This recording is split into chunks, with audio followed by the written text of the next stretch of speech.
And we're live. The sound's not playing. Wait one moment.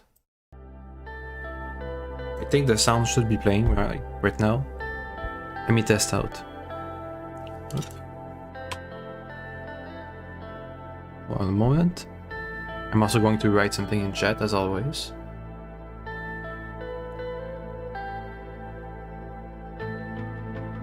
Yeah, the sound's playing. Now it's time to make something in chat.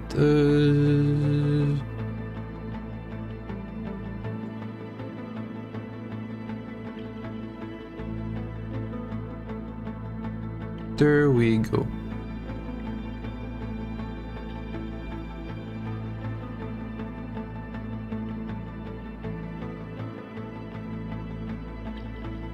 With a lot of spelling mistakes just for the fun of it.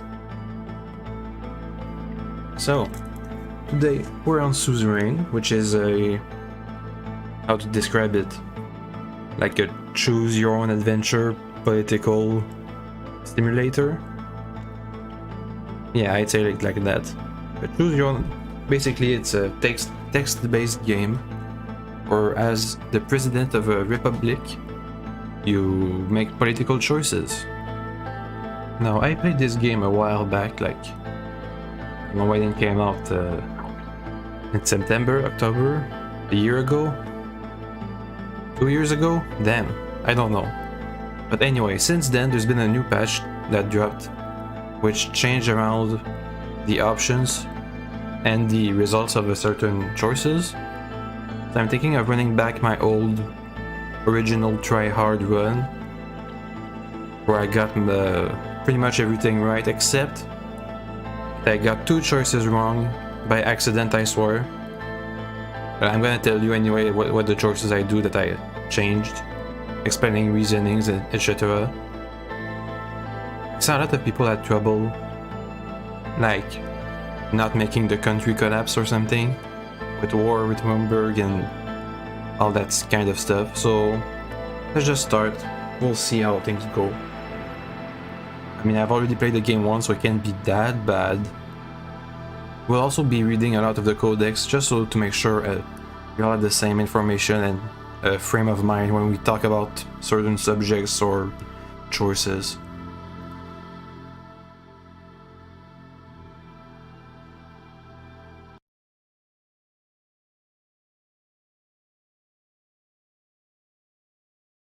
You are my enslavement and freedom. You are my flesh burning like a raw summer night. You are my country. I think this is a Swordish poet.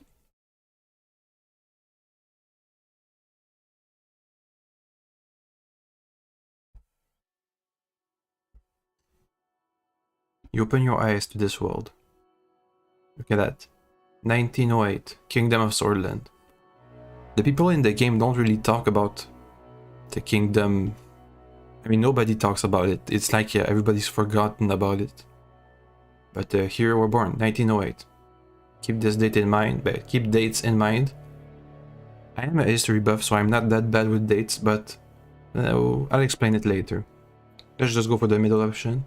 Middle income in Holsford, which is the capital, I think. Your parents name you Anton.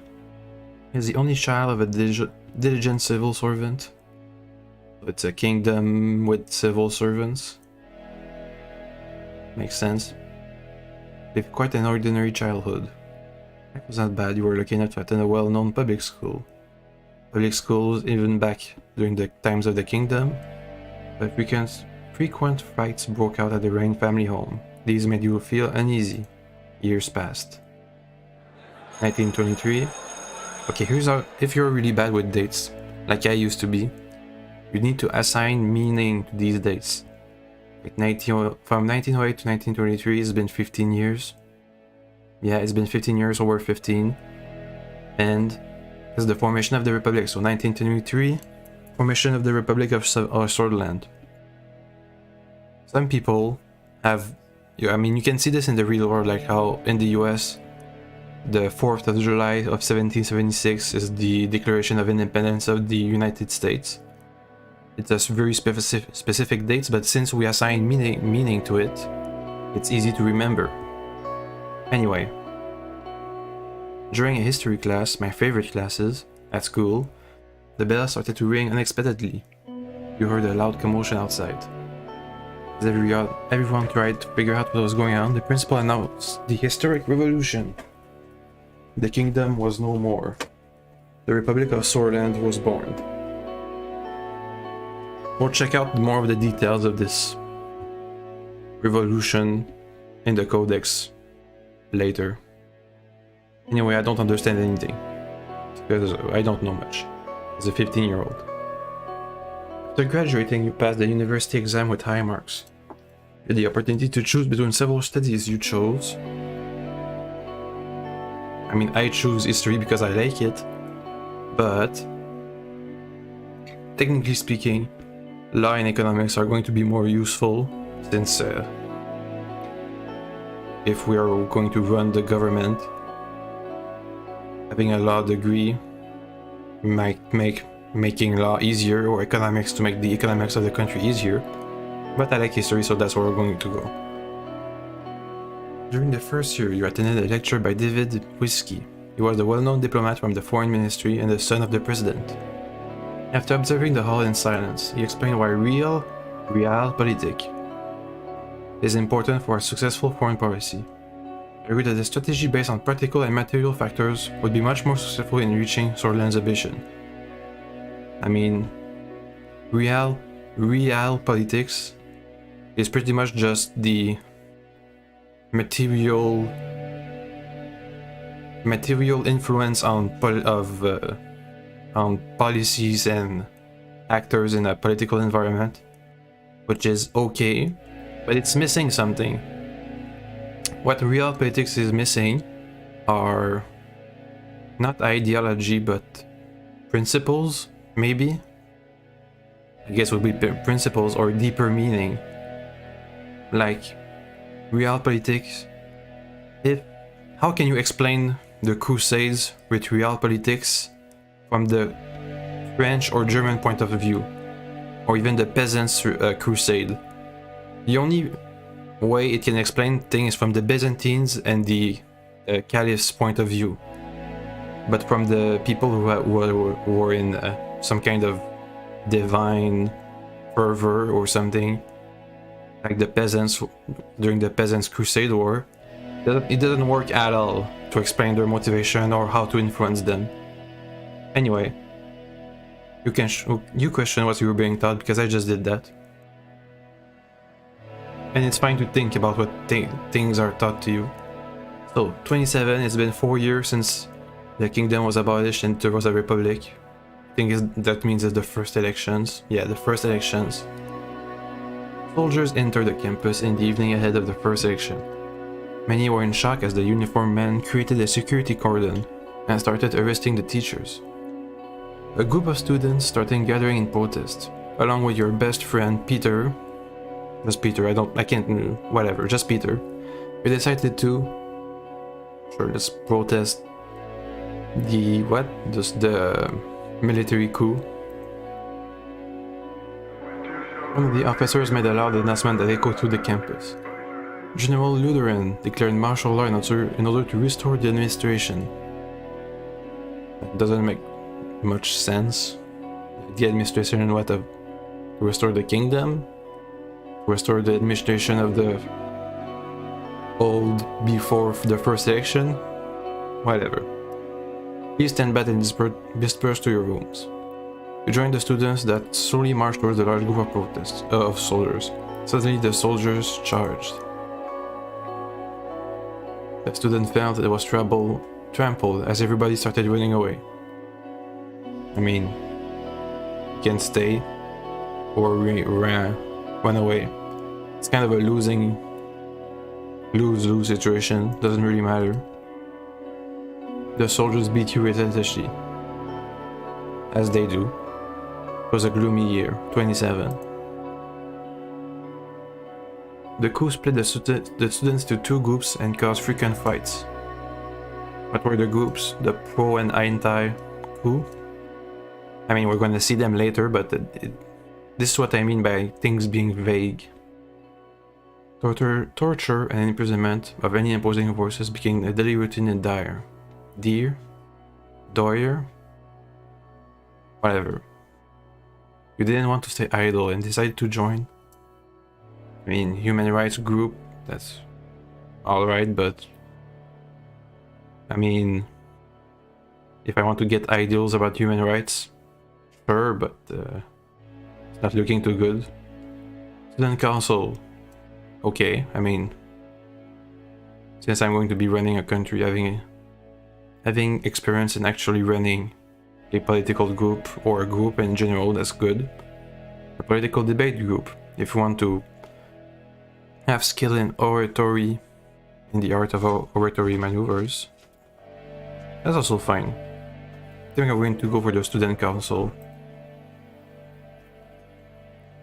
The council was focused on increasing the student involvement in the campus, along with partaking in the budget. Through active participation, you gained budget management and leadership skills. In one of the meetings, Peter introduced you to one of his friends, Monica, was a volunteer for the Sordland League of Women. Were immediately attracted to intelligence, beauty, diligence. I mean, I don't know what this changes during the actual game. Maybe just making her beautiful makes her more conservative or something. More intelligence makes her more interested in education. I don't know. Anyway, let's go with diligence. The politically charged environment led you to join the Red Youth, the Socialist, the Young Sword, the Nationalist. I mean, that's more like ethnic nationalists, like the Young Turks or the Young Serbs or the young Balkans nations. Anyway, stay away from any political issues. Yeah, that's wordless. The radio relayed that the Communist General Rickert surrounded Lutheran and his troops, demanding their surrender. The Communist General surrounded the dude from last year. They refused their surrender, and heavy fighting broke out across the country. You just couldn't believe it. The army was fighting among themselves. Sordland plunged into civil war. Chaos. The clashes escalated into a full-blown civil war. I mean, pretty sure the civil war started a long time ago. And the horrors made you isolate yourself for a while. Monica, you cope. Monica help you cope. Love grew between the two of you. I think I'm gonna make this my next thumbnail. Monica helping Anton cope. However, it was a difficult time for love. The chaos must end.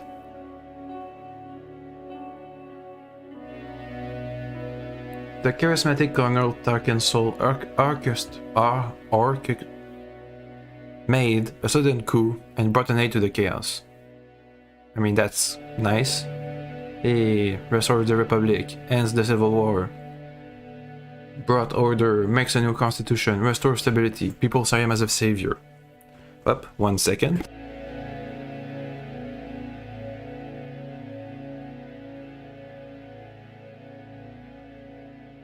Alright, I'm back.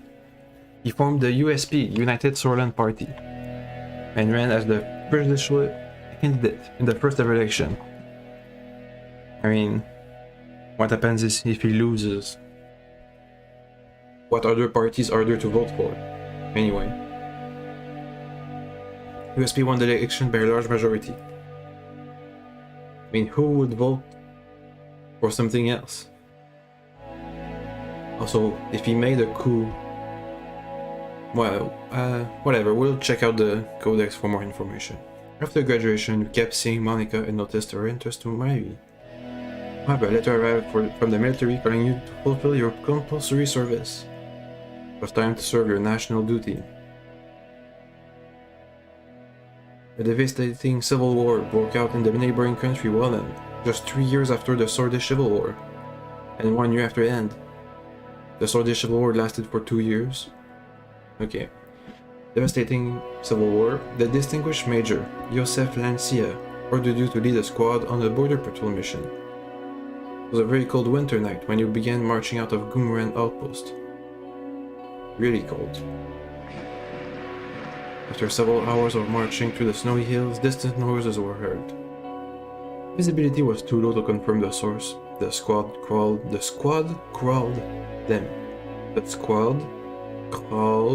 forward information and found a spot to observe. A group of refugees had made it beyond the border fence. You escorted them back, picked them slid through. We actually, now the game doesn't tell you this, but we actually have orders to escort refugees out. That's why we're on this border patrol mission, which is what we're supposed to be doing here. The refugees were in despair when they realized we were taking them back to the border. Screams and protests ensued as they were restrained. We delivered them to the border guards. After several months of military service, your duties ended and you went back to civilian life. You and Monica decided to share your lives together after receiving the blessing of her parents. A ceremony was held in Sword. During the same year, you were offered a high-paying job at the governing USP, United Sordland Party. I'm just going to call it USP, because I can say it faster and better. It was important to start your career on a good foot, so you accepted it. Path to power, I mean, for 23 or 23. I don't think seeking power is really good. I like how that sounds. Changing the country for the better. Became the foreign policy assistant to one of the more experienced members of the assembly. Worked long and hard, staying late at work, reviewing dozens of foreign policy plans, climbing the ladder. 1933, next election, second win. Sol strengthened the Republic by removing the institution a symbol of the former Kingdom from society. Which is probably why nobody ever talks about the kingdom, even though it's only been 25 years since it was abolished. What happened to the royal family anyway? I don't think I want to know that. Things were also looking... It's not been 25 years, it's been 10 years. Damn. Whatever. Things were looking up for the country as the massive economic boom continued and people were the happiest they had been in the decade. Election time came. It was decided to elect President Tarkin Sol. The preparation of the most comprehensive trade agreement with Agnolia was occupying most of your personal time, but your significant contribution to the trade talks triggered an invitation to meet President Tarkin Sol himself, who offered you a key position. You were to become the youngest member of the assembly. I mean, sure, I can accept. With doubts or right away? Let's go with doubts. As the youngest MP, it was difficult to connect with the influential inner circle of Sol. You needed allies, so you brought Peter as your right-hand man. The birth of your son provided a brief moment of joy and relief. You sacrificed family because I don't care much about any of them. Along with Peter, you have done great things to cement your position in the party. Meanwhile, at home, Monica and Frank felt your absence. At the same time, President Sol increased his authority over the years. His growing ego started to cause strife within the party. I mean, he did. It's been four elections, 20 years. I mean, I don't know why you guys are talking about a growing ego now. It's been 12 years since he saved Sordland from the Civil War. Whoops, excuse me. Anyway, cracks begin to show.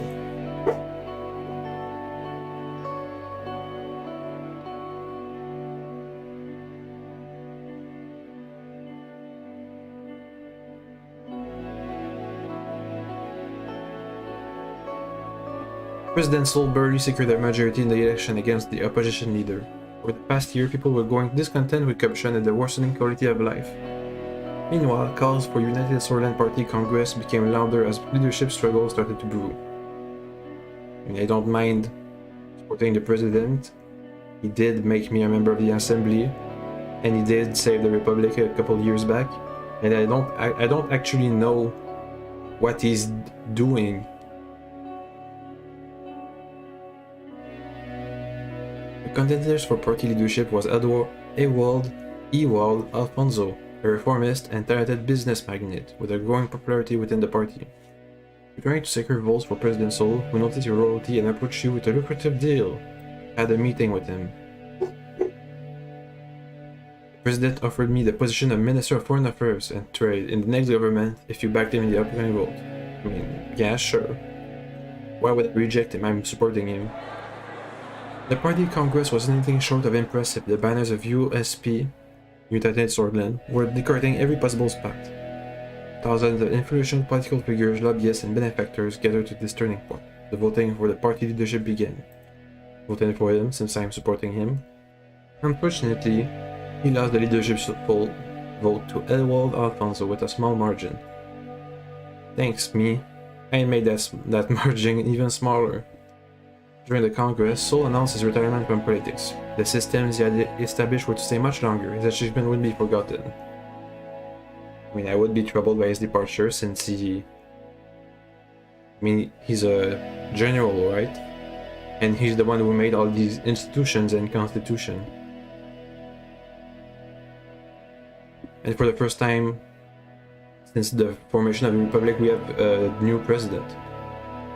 A month later, your daughter was born, Monica, named after Dina. Monica named her Dina. She motivated you during a tumultuous period in the party. The general election were approaching. The United Sordland Party was under the new leadership of Edward Alfonso. I mean, if I don't help him, I can spend time with my family, but I actually want him to be good at his job, so let's support him. During the general election, the main opposition leader was embroiled in a sex scandal with his secretary. He was replaced by the strong opposition figure's Franz Richter, but the damage had been done. This is going to be important since Franz Richter is going to be the leader of the Reformist Party, or the Liberal Party, the opposition party, whatever, when we come into power. The extensive privatization program proposed by Alfonso secured an election victory for the USP. Over the next year, you want to make Sordland a better place, which is what we wanted to do when we joined up, like around here somewhere. The presidency of Edward Alfonso saw many bold reforms, but was followed by a serious economic recession. The Others Party announced their bid for the 53 election, but the unfair system hampered all opposition efforts to win. So that's what's happening. I mean, I knew that from the beginning, but the election is obviously favored toward the party that Sol was the candidate of. Anyway, I was worried about the economic recession since that's kind of like the main problem right now. Together with Peter, your presence in the USP grew and you became the face of the new wing in the party. We effectively took over the leadership as President Alfonso lost control of the country. The moment to make the move had come. You blame Alfonso for the economic crisis. I mean, I don't actually know what the economic crisis is. I mean, I just know that it's happening. Brad and exhorted his inner circle. I mean, that's bad. I don't want to do that. I advised Alfonso to step down. Yeah, sure. He didn't take your advice seriously and wanted to reshuffle his cabinet, but most of his inner circle abandoned him. Your diplomatic attitude made the party vote for you as the leader. Following this, you announced that you will be running for president in the general election with Peter as your running mate. It was my turn. After visiting every city and town during the campaign, you made a speech on state television. You promised to enact democratic reforms, which is going to be one of the main... I mean, when we do our second run later, when this one is done, this is going to be the main difference between our two runs. Whether we reform in a democratic direction or preserve our current system. The people are tired of empty promises. We need fundamental change in our institution and government. A solid and transparent democracy awaits us. Brothers and sisters, a new constitution and a new age is upon us. The broadcast from the state television ended.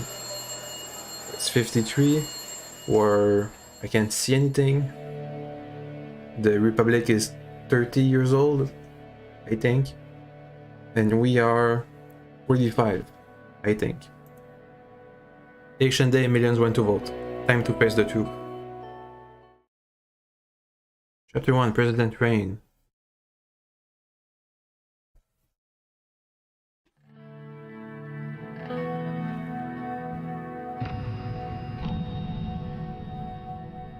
Let's change it out a bit. What are the options?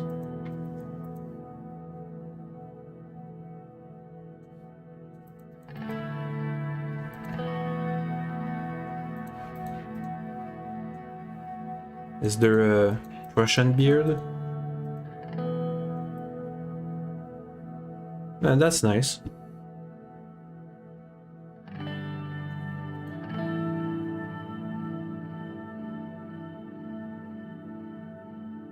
I like the one with the window. Yeah, this one. Fourth president of Sordland. We had Sol, Alfonso, me, and whoever was the first guy. Done. Yeah, sure. As myself, I made promises to the people. I'm just going to take whatever promises I made in my first run. So, free market, but we're going to... I'm saying here free market, but we're actually going to go for a mixed economy. West, I mean, at the beginning of the game I wasn't really sure what was happening. But since I'm promoting free market, I'm aligning with the free market power is a good idea. I mean, during the Cold War, a country promoting one of the market economies, whether the Western or Eastern one, was a way of aligning itself with it politically for benefits and all. So it just makes sense to do this. And immigration, since we're going for a free market and Western approach, keeping immigration relaxed will make it easier for these things to go through. In recent years, Bloodish, Wessex, and Agnolian immigrants flocked to Sordland due to relaxed immigration law enacted by Edward Alfonso, just like I said. As a result, tension between swords and immigrants have been increasing. So I can just tighten immigration if I want, but that's not really... The immigration isn't the... It's not what's making the tensions. I mean, having immigrants, British, Wessex, and Agnolian immigrants is what's causing the tensions between swords and these immigrants. But swords and immigrants is not the right way of phrasing it. It will be between swords and bloods, Wessex, and Agnolians, whatever. With swords between these three groups. But I'm pretty sure the swords and the Rumbergian, Arcasian, or Contanian aren't at these much tensions. It's just these three particular that are making tensions. Anyway, next. We have to focus a certain extensive subject with our first term. Military, because, in case you guys didn't notice, the revolution happened and overthrew the kingdom. It made a very, very, very unstable republic with military coups. Since the military... it's really hard to make these kind of choices at this point in the game when you don't actually know what's going on in the country and what it looks like, what our institutions are, what our political system is, etc. But anyway, military, because I don't want to get couped. Yes, I know. 2 weeks have passed since we won the election, and now I was about to be sworn in as the 4th president of Sordland. Look at that, so many bars of economy. Thousands were watching the inauguration ceremony and cheering my name, End Town Reign. The die was cast, but in Greek, but in sword. Does Greek still exist in this world? Does Caesar exist? Whatever. The die was cast and there my story began. In the distance, the Maroon Palace, which is just a generic government building like the White House or the... what was it again? The Roman Senate, the Venetian Palace of the Doge, these kinds of thing. I'm guessing this is an old symbol of the monarchy, right? Yeah. The shit of government power from early to Orsword. It's not a monarchy building? Whatever. On the Hill of Pride, which is one of the hill where the Kingdom of Sordland was declared. We're going to dive deeper into the codex when we're done with this pop-up here. Okay, my family, my son and daughter, Frank, my son, Dina, my daughter, were next to Monica, my wife. Her eyes glimmering with pride. A degree in sociology, social worker, in partnership with this company. I don't think this changes with her personality. I don't know actually. Then I turned towards the key people who made it all possible. Of course, each individual was promised an important position in my cabinet. As my thoughts slowly faded away, the reality of the situation dawned on me. Poor Saul Hawker, the Chief Justice of the Supreme Court, was waiting for me. Who's, since 37, which would be... Let's see... In the 30s, the Civil War was ended, so 7 years after the Civil War was ended. The time for the oath has come. Let's start. Please repeat after me. I do solemnly swear that I will respectfully execute the office of the President of Sordland, and to the best of my ability preserve, protect, and defend the people and the Constitution of the Republic of Sordland. And it's time for my inauguration speech. Let's go with citizens. I mean, swords is the ethnic call, brothers and sisters is the reformist call, citizens of Sordland is the civic nationalist call, so let's go with that one. Because centrism, dear citizens of Sordland. The crowd looked very eager to listen to me. The current dire situation, that's a bad way to make a speech. Change and hope. Yeah, sure. You, the people, have chosen. Together we will bring prosperity and reform to our nation. It is a time of hope. It is a time of change. Stand together. In the past, there have been times of survival, times of conflict and economic hardship too, but whenever we stood together, we prevailed. Let's stop the recession, because that's probably what's going to make or break this administration.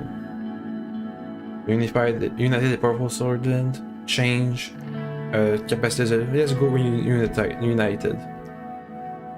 Hundreds of thousands cheered. They were shouting my name, Anton Rain.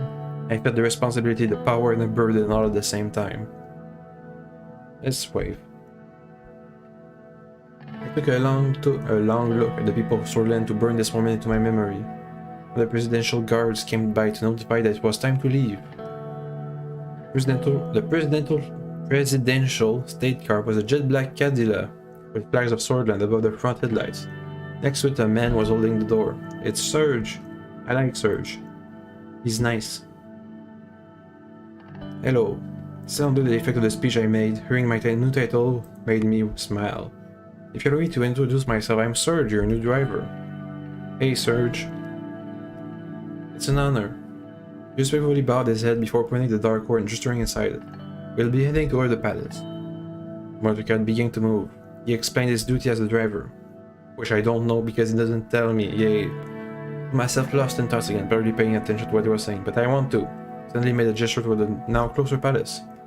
Is this the beauty? The maroon palace? He was right. Sunlight glinted off the palace. Many maroon-colored domes. It was so bright that I had to look away. Every time I look at it, I'm reminded of my duty to this nation. Let's go with so do I. It's just a building because I'm a dirty materialist who doesn't see any meaning in stuff. You go or agree to the dead men who led the country from here, from the idea that my existence here is owed to the people who led the revolution against the kingdom, who then fought in the Civil War, with Saul ending the Civil War, etc., etc. It's kind of like a long, like a tradition, maybe, and or whatever. It's a historical maybe point of view or something. So do I, Serge, the beating heart of the nation after all. Now that's meaningful. It's a good answer. Let's go with number 2. Well said, Mr. President. The car drove past the majestic gates, continued uphill to the entrance, and stopped in the front of the door. Serge got out of the car and opened the door before me. Have a great day, President. He is saying in Sordish, the Sordish phrase from the times of the Revolution. Agmorna Westcor, Vecton Sizda, which means victory will come, morning will come, victory is close. Let's finish up this sentence. I made my way upstairs to the extravagant corridors of the palace. Marble and engraved wooden finishes decorated the interior. My footsteps echoed in the colossal halls. The guard bowed their heads in respect as I opened the massive door to my new office. And a lot of stuff to click through. Let's do this. First off, Sordland, our neighbors across the sea, across the Grey Strait.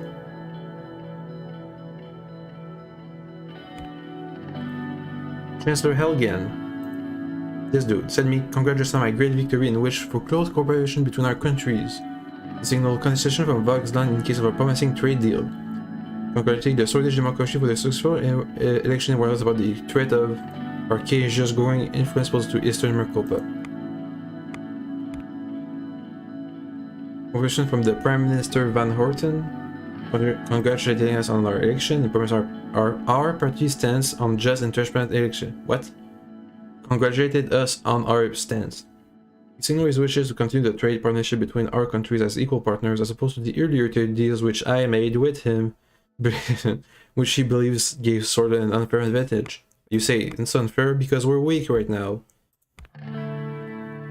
Congratulations from Prime Minister Alvarez. Congratulated me on the results and spoke about his hope to have a beneficial partnership in the future. Sent his wishes to the Sordish people and warned us about Malianivist communist. Malianivist.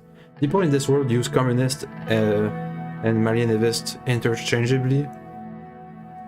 Of United Contana from the east. Contana being the continent which is under the influence of this government form.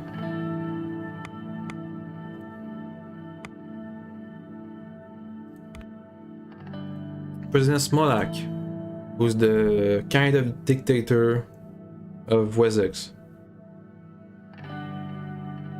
A cooperation future between Welland and Sordland, desiring signaling a desire to normalize diplomatic relations with He wants good relations.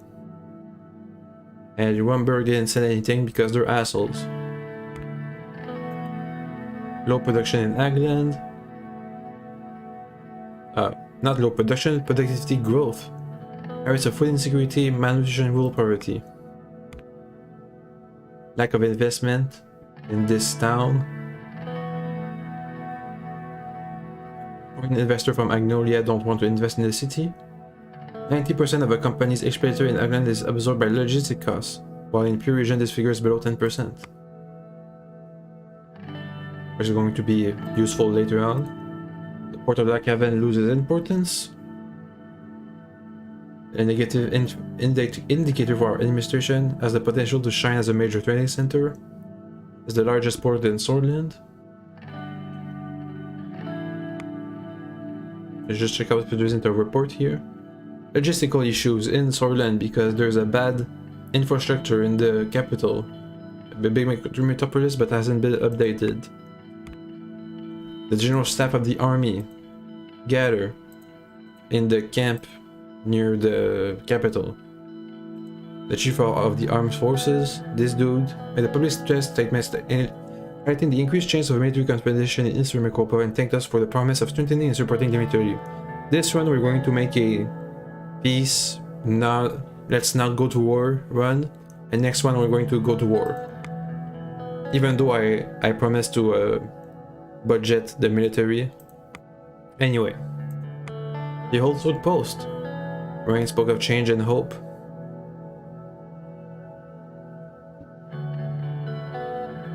I'm just quickly reading to it. It's not really news, it's just what I said. A great win for the USP, who managed to get 37% of the general vote. So I'm a minority government.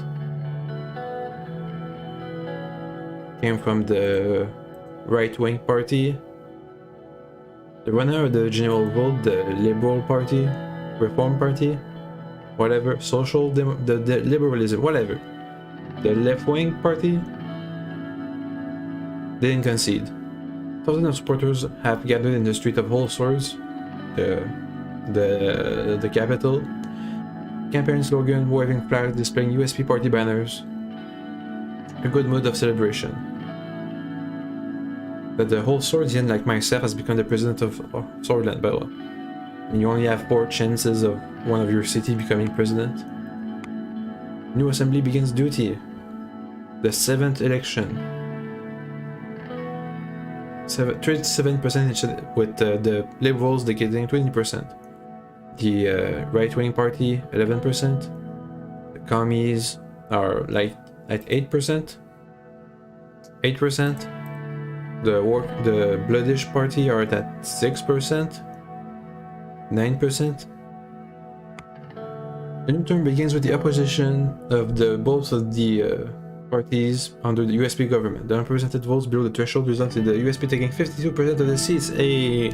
We're not a minority government. 130, 70, 40, independence 10. Radical. You're to shit on me. Even though I haven't done anything. Send this before Colonel Soul, who saved this country. I mean, he did do that. I mean, there was a civil war going on and then there wasn't, you know. And but stability in times of chaos, and stability of governmental life of oppression. I mean, you say oppression, I say no civil war. But I do agree that probably wasn't that nice, even though I haven't had anyone tell me about it, and only the radicals have this point of view. But well, anyway. Ex-Fonso is a liberal reformer, but he didn't do anything. As a third president, it's time to realize that real change won't come from the party, but if it does, you still won't support me because you're biased against me. Restructure the infrastructure. From United Continental Vaccine, the world is warming to the idea of a source of growth and employment. Investment analysts indicate that infrastructure investment can be fruitful in the short term, but even also in the long term, especially if the focus on making economic nodes that boost blah blah blah. Anyway, they're promoting infrastructure plans between great economic nodes to have more economic capacity. And Solonomics because they're anti left-wing government economics. Anyway. By the way, guys, if you want to have advice on the economics, do not ask economists who are following a doctrine about it. It's like seeking advice on religion from a Catholic priest, or asking for political advice from a member of the government of a party. They are biased and are distorting everything for their own point of view, including economists. Like these guys obviously are free market oriented, biased, capitalist biased. So they're going to ignore any benefits from government planned economies and exaggerate the benefits of free market economies. Now it's time to go and click on everything. Look at that. I'm trying to click it, but nothing's happening. There's a lamp. Nope, can't do anything. A Constitution of the Republic of Sordland. Constitution. The Constitution of Av.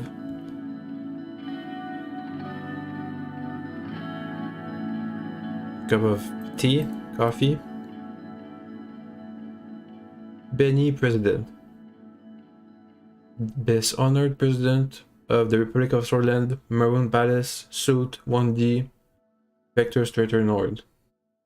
On the insistence of someone in some place, Sordland, the land, global, something, Sordland, something, Albert, Renan, the first president, I think. The Sordland economic situation, whatever, from the Secretary of the Ministry of Economics and Finances. We have a radio that I can't play. Okay, Codex time. Let's go for history. Wow, that's quite the history. The figure printers, locations, countries, religions, regions, cooperation, political, international factions, miscellaneous, cartels.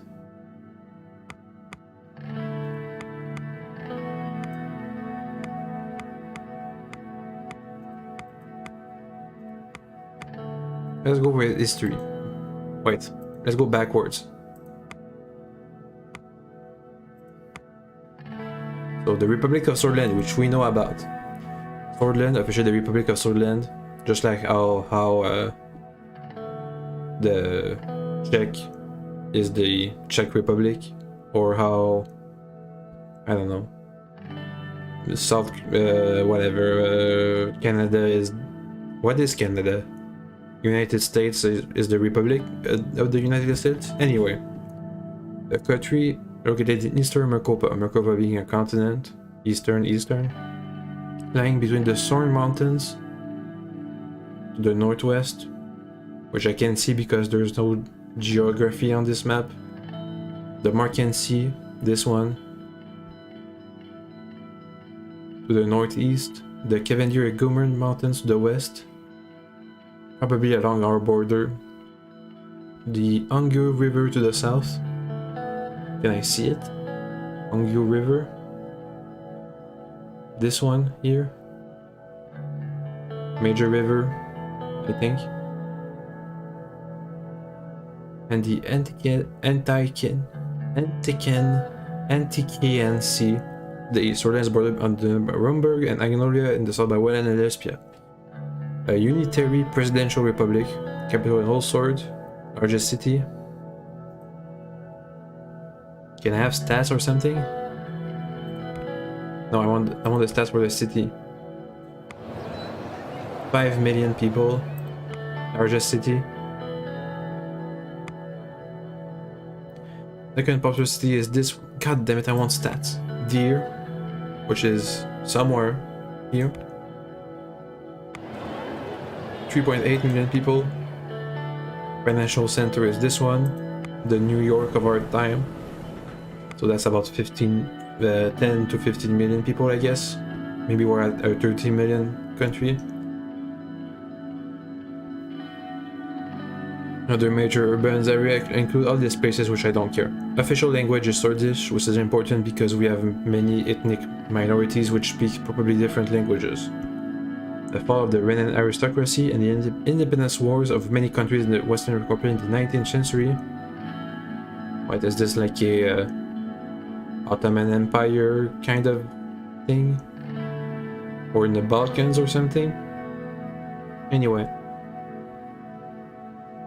The establishment of the Sordish nationalist movement, which was strengthened further by King Egmont, who founded the Kingdom of Sordland on nationalistic ideas and claimed the purple blood. The Century of Revolution soon overtook the kingdom with a strong democratic revolutionary movement led by Arthur Weasley. So the Century of Revolutions is more like the Great European Revolution of the 19th century, like in France and Austria and in Germany, Italy also. 23, which we remember because we were in school. The revolutionary movement abolished the monarchy and formed a new government in Ulster. They permitted blah blah blah legal transition of Sordland from a constitutional monarchy. Okay, that's what we were, to a republican system, which totally was justified because the old system, which nobody knows anything about, was probably bad, except we don't know that, and the republic, which definitely did a lot of good, except it plunged the country into a civil war, was totally justified by the revolution. I'm joking. /S. I'm guessing the king did nothing wrong. It was just revolutionaries from outside or something. I don't know. We'll see. After which he became the Republic's first president, many reforms, ordered the exile of the royal family, so that's what happened to them. Transformed the religion and nationality-based monarchy into a secular democratic state. Pushed about promoting diplomacy in the west, socialist state in the east. From a presidential to a parliamentary system, introduced socialist reform. Many political parties, which were monarchist. Anti-secularism is just religion. But what anti-secularism? What's anti-secularism? Is just religion. Anti-communism. Protests from the Republicans and the Socialists. General Rudin of the Sordland led a coup against the government. Abolished the constitution, citing left-wing riots as the justification for the military junta. So now we're in South America. The arrest of President Whiskey and the execution of hundreds of revolutionary communists. Okay, we're more in Greece than in South America. The era of the First Republic, then a big old civil war. But thanks to Sordland and the Sixth Army, which he destroyed the other armies and captured the whole sword. That's not really a coup, that's just winning the civil war. During his rule, he wrote a new constitution. The Second Republic of Sordland. And let's go with the Second Republic. Technically mature diplomatic healthcare, military technology, sciences, plain economy, nationalized industries, decades-long energy crisis, free education. Sounds pretty good. Multi-site. Oh, so in 33, so in 29. Wait. In 29, he was elected as the only party. In 33, multi-party. The third president, the one just before me. Economic privatizing the key industries. It pursued greater political and cultural rights in Sordland. So it was liberalizing the place. Since the liberalization of the Swedish economy in the 50s, the country has suffered an economic crisis in the 51 and a recession. What is the economic crisis? How can I fix it if I don't know what it is? What happened? Did all our city burn down? Did the price of something change? Was there a crash? What happened? In 53, I was elected. Let's go for the kingdom. After the fall of an aristocracy lasted until 33, so 60 years. Primarily ruled by King Aemon, who claimed to be of purple blood, and ethnic concept that established Sordland nationalism and pride. Yeah, sure, purple blood, royal blood. That's where the legitimacy of his crown came, I guess, from his blood. The king changed the destiny of the country distance himself from the old aristocratic system, was versus blah blah blah blah blah. The crown attacked the weakest neighboring country, Sordland. Sure. First conquest by capturing Bergia. The British are not that well treated by the Swedish. Wait, what? Okay, well, yeah, pretty much the same.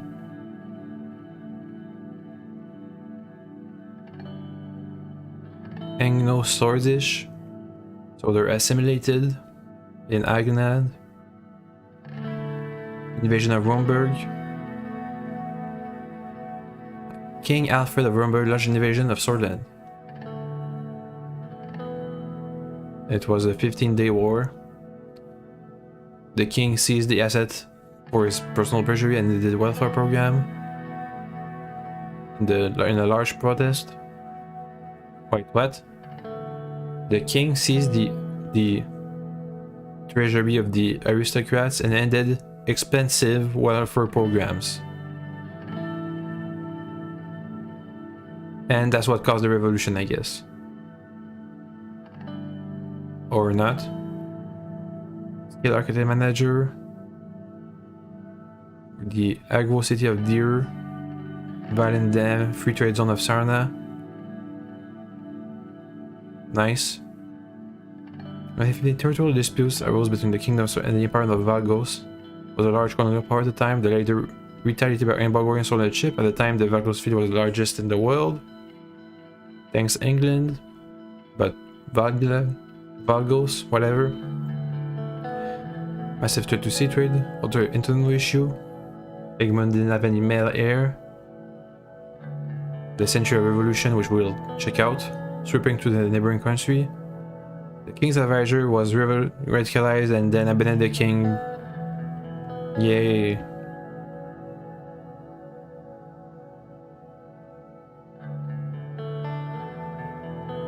The turning point because it's part of the national identity and the foundation of a democracy. I mean, as we saw with the following civil war, when you oust your king because he didn't give you welfare and you want democracy just because it's not doesn't lead anywhere good. Like in I'm thinking of Portugal just before the First World War. Wait, let's go for the century of revolutions.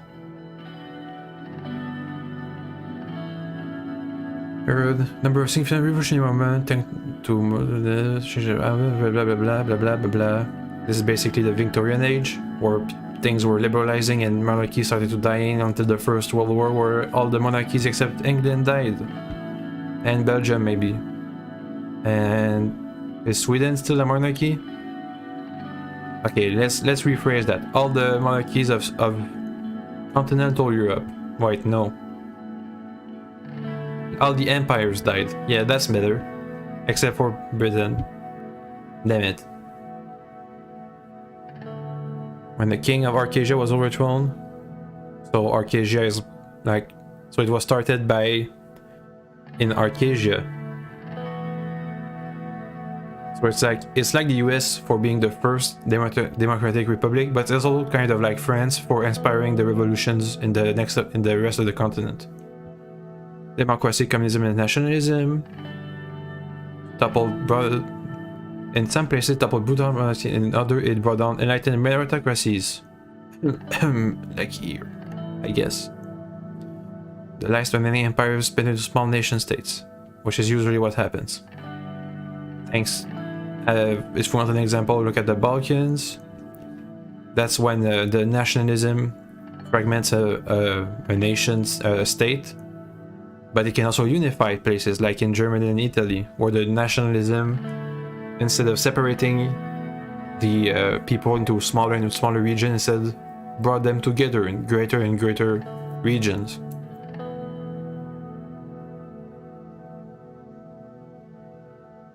Revolution International was the birth of Malianism, which is a communism started, I guess we'll call it, communism started in Arcasia, then it got to Cortana where they changed it to Malianism.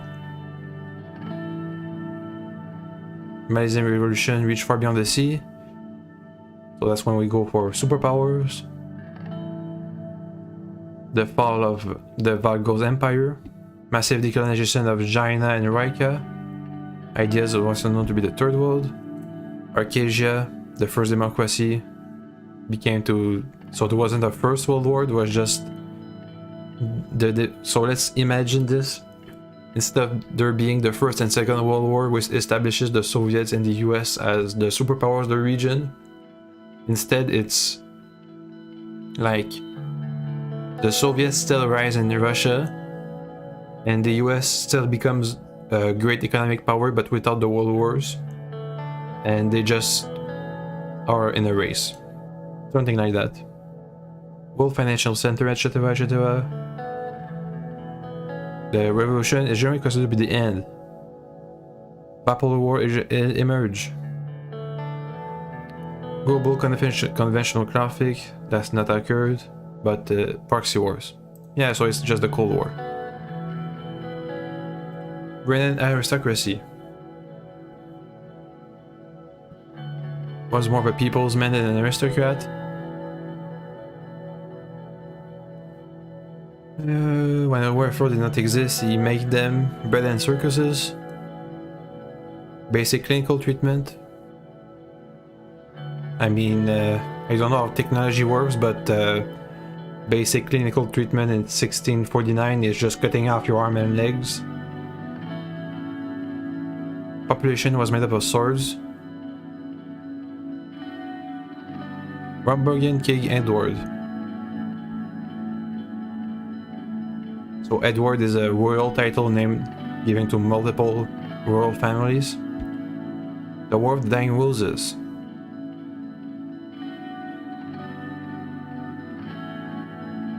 Wars for Renan while Rumburg inched close to the Heartland. His son took over. Alliance with Agnolia, which was a democracy, a monarchy, I mean. Eric married the queen, except he has a mistress. Co-rule, which made them a union, kind of like Norway, Denmark, or I mean Poland, Lithuania is not really exactly that, but still. When Lena passed away in 1740s, a split between Agnolia and Sordland. There was a succession war, which usually happens. The Century of Revolution, but they made a kingdom instead. The accuracy was preventing the swords from reaching the full potential. Nationalist Revolution, Sordland was so about 407 years. Smaller regional city-states. Nationalist leader became Igman, descendant of the Markian emperors. So there was a Markian Empire. In 113, the Markian Empire was the largest country in the world, so it was a country, large one. Most advanced civilization. So is this like a China thing, or more like an Ottoman thing, or like a Roman thing? Capital in Irlori, which is somewhere around here. Or is it? Irlori. There it is. Population 10 million people, starting a trade golden age. Height of the empire by 1440. Multicultural, so it's more Roman, I guess. Okay, it's more multicultural melting pot without any privilege for a specific culture. I don't know. Maybe like the British? No. The French? No. The German? No. The Dutch? No. The Belgian? No. I don't know. Maybe the Persians. Yeah, maybe the Persian Empire. I think it's the closest. The empire stagnated because it's too good. Succession war. People are breaking away. There's another empire from around here which invades the coast.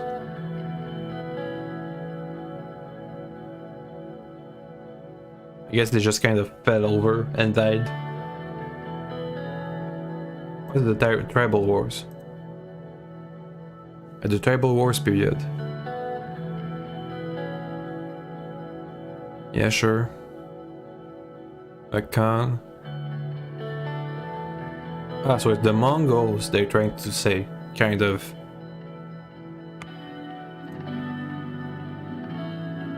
Mark, Sword, Vag, and Agno tribes from the north to the south.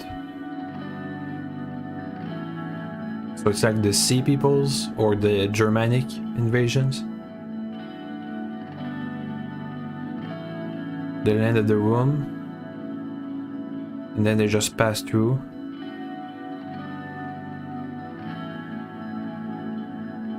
So we're hordes of like nomadic horse peoples.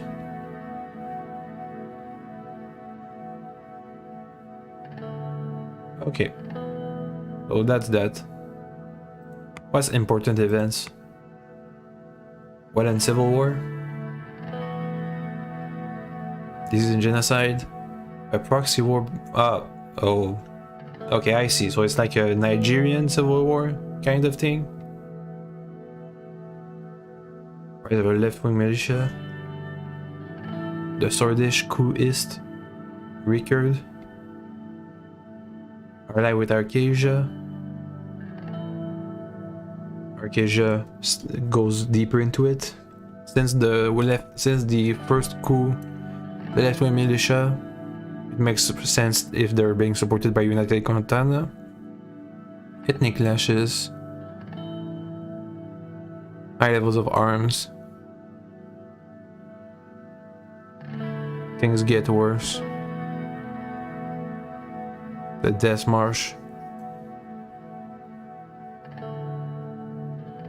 A failed state. Okay. Great Fire of Conrad. The Navy of Valgos encouraged the Renan army fighting across Rumburg. Conrad is where exactly? Somewhere here? Benfi. Restored. I can't see it. Again, I never see this city was when I'm looking for them. Anyway, too bad. 80 ship strong fleet. Fired a barrage at the city for 3 days. Swedish Navy was destroyed. 90% of the city was destroyed. Sea dominance was done. And the current government just said, not our fault, too bad. Hopefully we don't have to pay some kind of reparations or something. They think. The Helge was invaded by an opportunist PM when the empire was dissolving. Safety concerns. The most successful land grab in recent history after the action of Dome. So when we're in this kind of environment, where countries, where there's 2 or more great powers, and the other countries are worried about the balance of powers of these 2 great powers, land acquisition is quite hard to do because it destabilizes whichever powers are interested in this point. So here the Vagslandians are allied or are openly supporting or supported by United Cortana. So Agnolia taking this piece of land kind of by default weakens the United Cortana balance of power, which makes them look weak. So obviously they want to take it back just to make themselves better looking. But obviously, since Agnolia, it's not like they launch a full invasion of Vaxland, because if they did so, it would obviously immediately trigger the response from the Cortana superpower. So instead of launching a full-scale invasion into the place, they just take this little island, so it doesn't trigger the full-scale response from the international community. Whatever. Izam incident. A bloody protest. The foundation movement of the British movement. A project for the big energy problem, which is a long-term thing, was home to an old village. Protest. So they didn't ask nicely or something? Military personnel after the siege. A village elder was shot.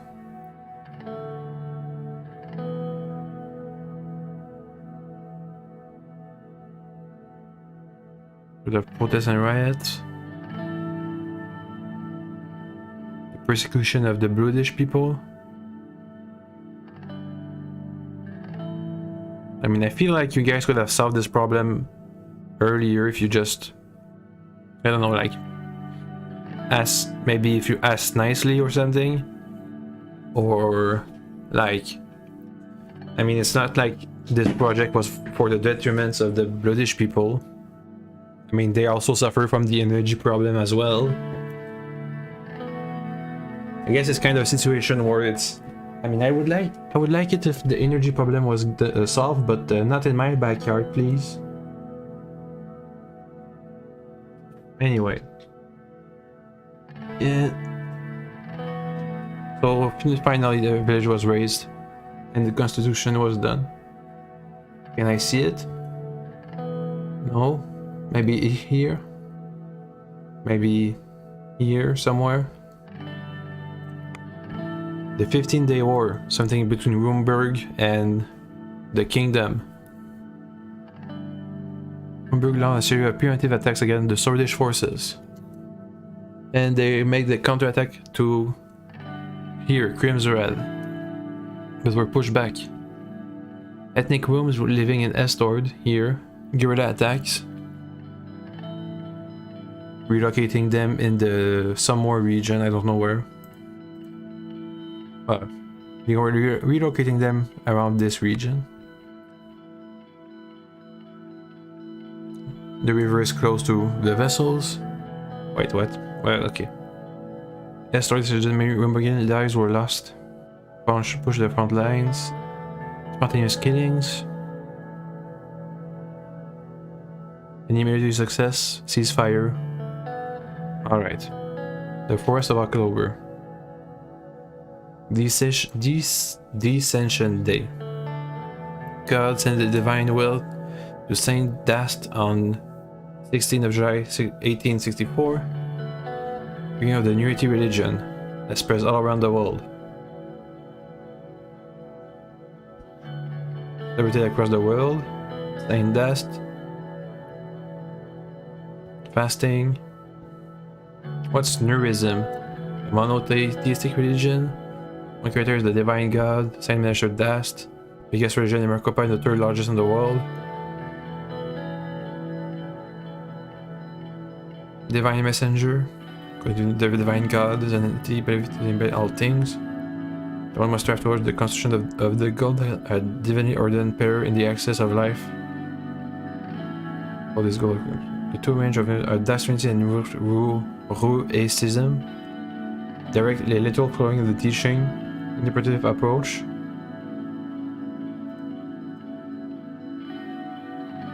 Nobody to the teaching of Saint Dast also his disciples.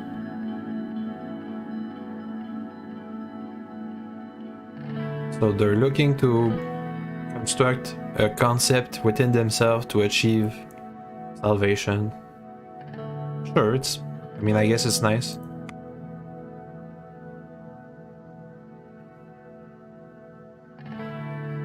I mean, it's kind of like a mix between Buddhism and the Christians about the fragmentation between different branches for which doctrine to follow. Anyway, where were we? Oh yeah, Sordland Civil War. I mean, 3 different armies. There was a coup. Executed communists. General Rickard, the communist, came back. The ethno-nationalists and the communists were responsible for the urban warfare.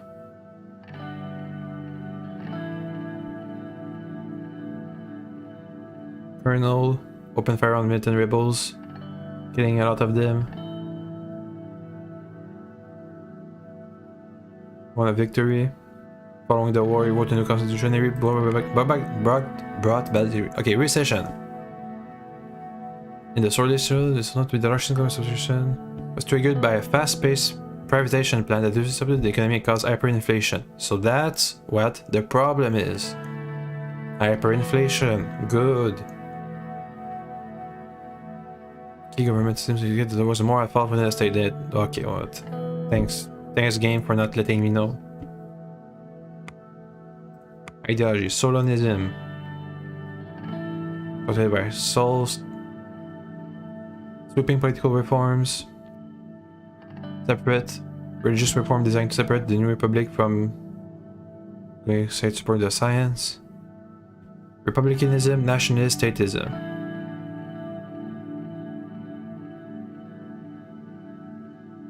Puppet with no religion was also regarded as a fascist ideology.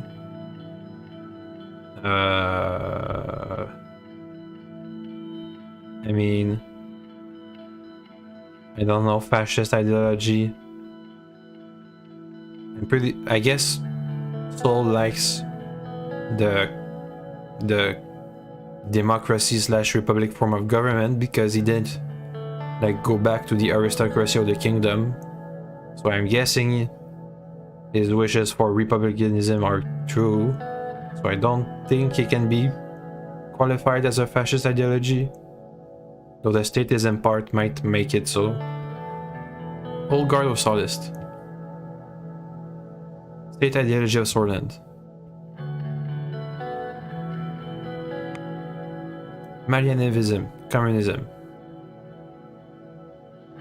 Of socioeconomics, Vanguard Party, so it's just Leninism, communism. Because the proletariat don't rise up by themselves, they need a vanguard party of elites to forward the revolution by themselves to make the proletariat take up arms. Also, it's internationalist. Work for social revolution and advanced capitalism because that's how this works. Popular theory, social economics, sure. What's the difference with Valdian socialism? A variant. For Vanguard Party of the Proletariat Labor Union. So it's what was it called again? Syndicalism, maybe? Or maybe it's like the Venezuela form of communism? Federal Economic Organization of Society. When the statist form of socialism is replaced by a decentralized structure based on federal democracies. Sounds nice. Arcadian capitalism, market-oriented, privatization, pure capitalism, totally on profit, motive, and absent of any form of economic interventionism. I mean, sounds nice, but I guess we'll see some flaws. Mr. KA-47. Why is there such a big page on the AK-47s? Nudity. I've checked out those. I think that's good enough for Codex for today. We'll read more of it if there's the need for it. So Peter arrived a couple minutes early and sat across me, was struggling to hold back his smile. We did it. Finally, we win. The strain of the past man put a damper on his usual rakish charm, but today he was looking and acting more like his old self. He loosened his tie and undid the two top buttons of his shirt. Enjoying the new secretary. Talents. Wink wink. Nudge nudge. But can you first do you imagine yourself will be sitting in the Maroon Palace? It's special. New gold ball. Let's celebrate.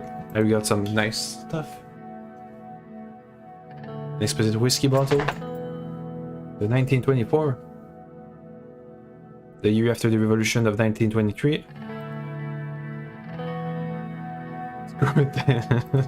It's taking this moment.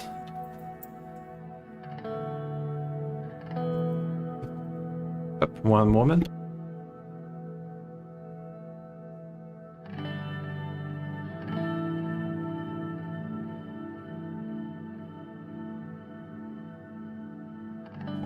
Look at that. Won't get much done. Remember the last administration? Is that what they're doing in all their meetings with Alfonso? Just having champagne? Yeah, but we're different. Except we're not. Because we're doing the same thing. We learn from it all. I hope so. And Lucian Galid, my chief strategist. I like Lucian. Let's go. He worked as a lawyer, legal advisor, spokesperson of USP, USN. Successful strategist. Excuse me.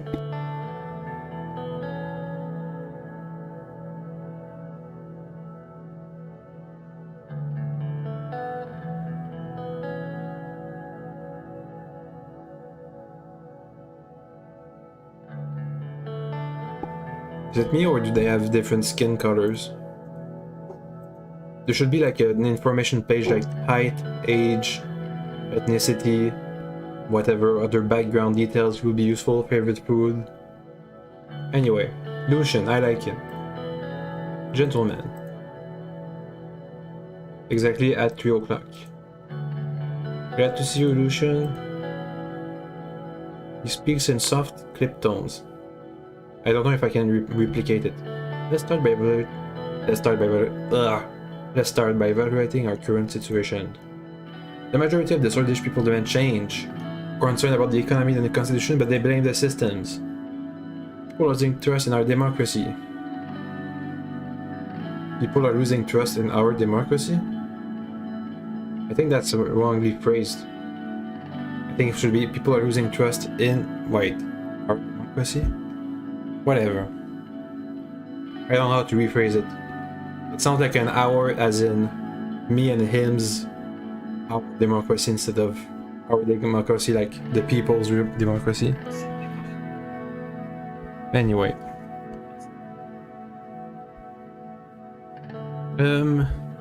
Bernard Sickus, I was just reading him. He's a romantic communist poet, but was exiled because people don't like communists in this country apparently. Expecting us to change the government.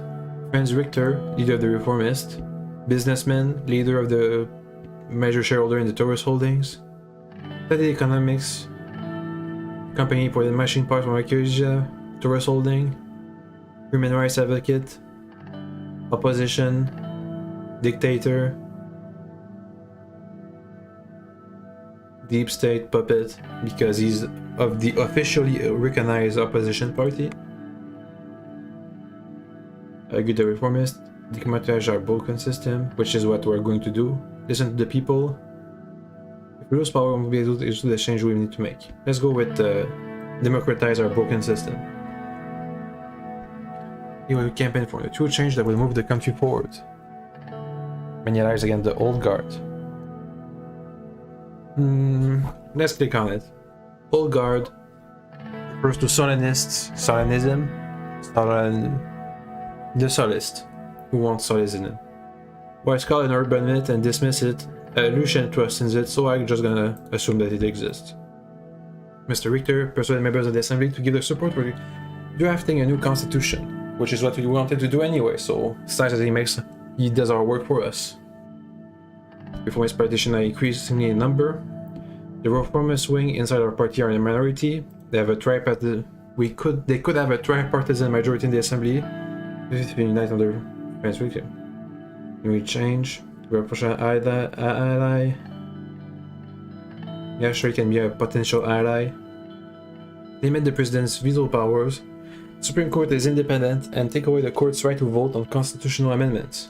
Because that makes no sense. The Supreme Court, let's just click on it. Highest legal body for the Constitution and Judicial Review. It examines the constitutionality of laws, degrees, and etc. Case raised about the president of Sordland, the members. Okay, so since its job is to review the constitutionality of things, they having a say in changing the constitutions makes no sense. Because they're supposed to enact the constitution, but if they have the power to change the constitution which they're supposed to enact, then it's too much undivided power. Anyway, let's listen to their demands, sure. The old guard will do the best to preserve the constitution. Chief Justice Hawker and his allies will be tough to break. The court has the final say over constitutional legislation because that doesn't make any sense. Comprehensive bill to balance the power more fairly. The old guard won't like it. Comprehensive reform that will make the reformists happy with maintaining a balance between all the branches of government. Which means we'll win your absolute veto as well, that's fine. Can you figure it out? Our party is still 130 of the 250 seats. The reform constitution means 160 votes and a simple majority in the Supreme Court. So we now need to get 150 signatures to get the process started. With a green light, we can reach out to other party leaders, etc. etc. Takes a long time.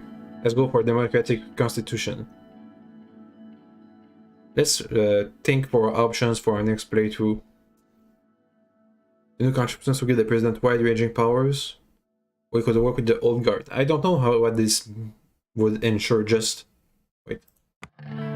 Actions. Just have the old guard Instead of having the reformists as our ally, having the old guard as our ally against the reformists. Anyway, let's go with the reformists. Preparing internally. Don't forget that promise that is what got us elected. The key thing here is by strengthening the power of the assembly, which will already lead by a majority. We'll be strengthening the power of the assembly, which we lead with a majority. I mean, technically, yes. There are two changes that are not open for discussion. The Supreme Court no longer votes. Veto away is I really do not include this point. Blah blah blah. Keeping absolute veto over relationship by taking away the Supreme Court's power. But the Supreme Court's influence over the assembly is not. It doesn't have influence over the assembly. It has. Excuse me.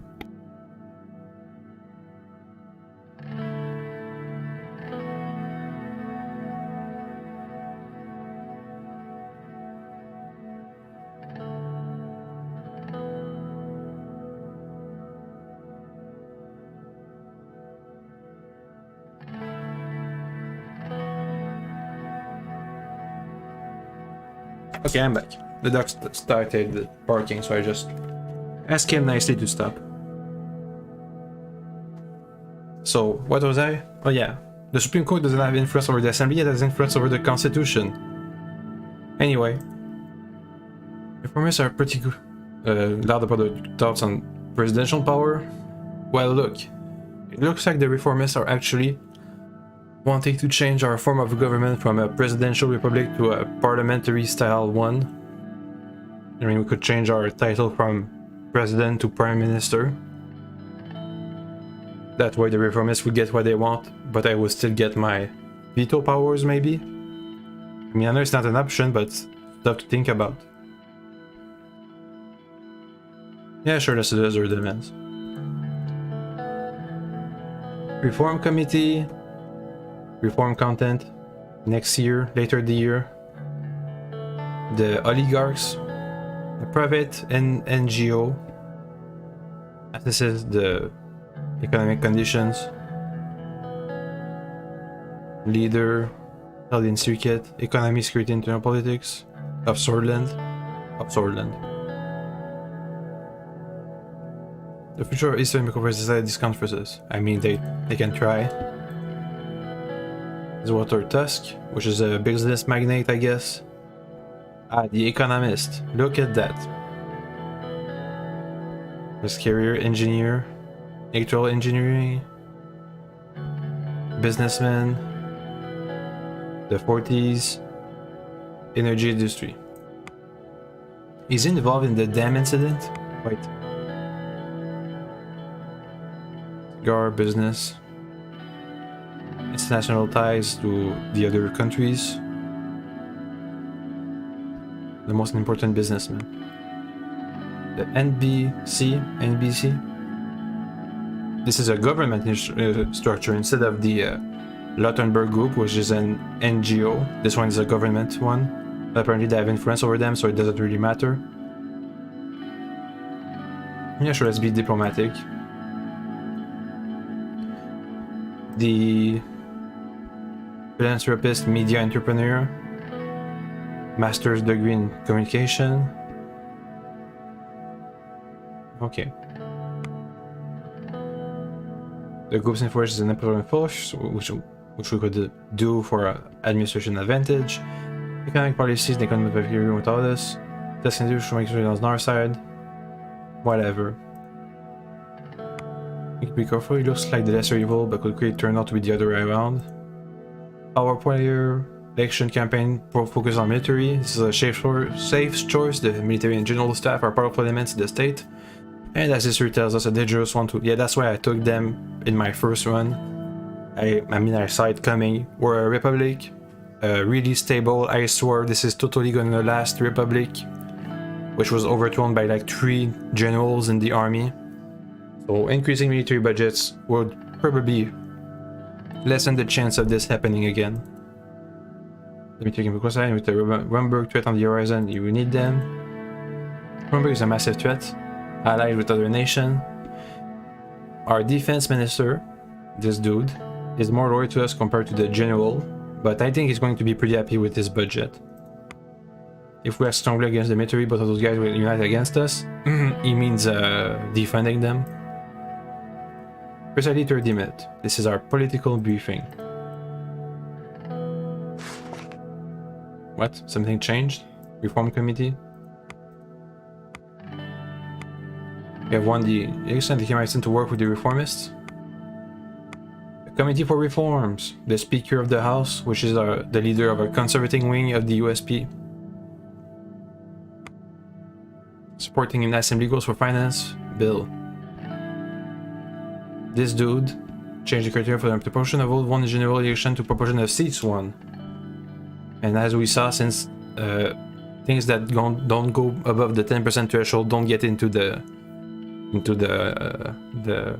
assembly, this would just increase the budget of all the already inside the assembly parties while taking away the budget of those that didn't make it in.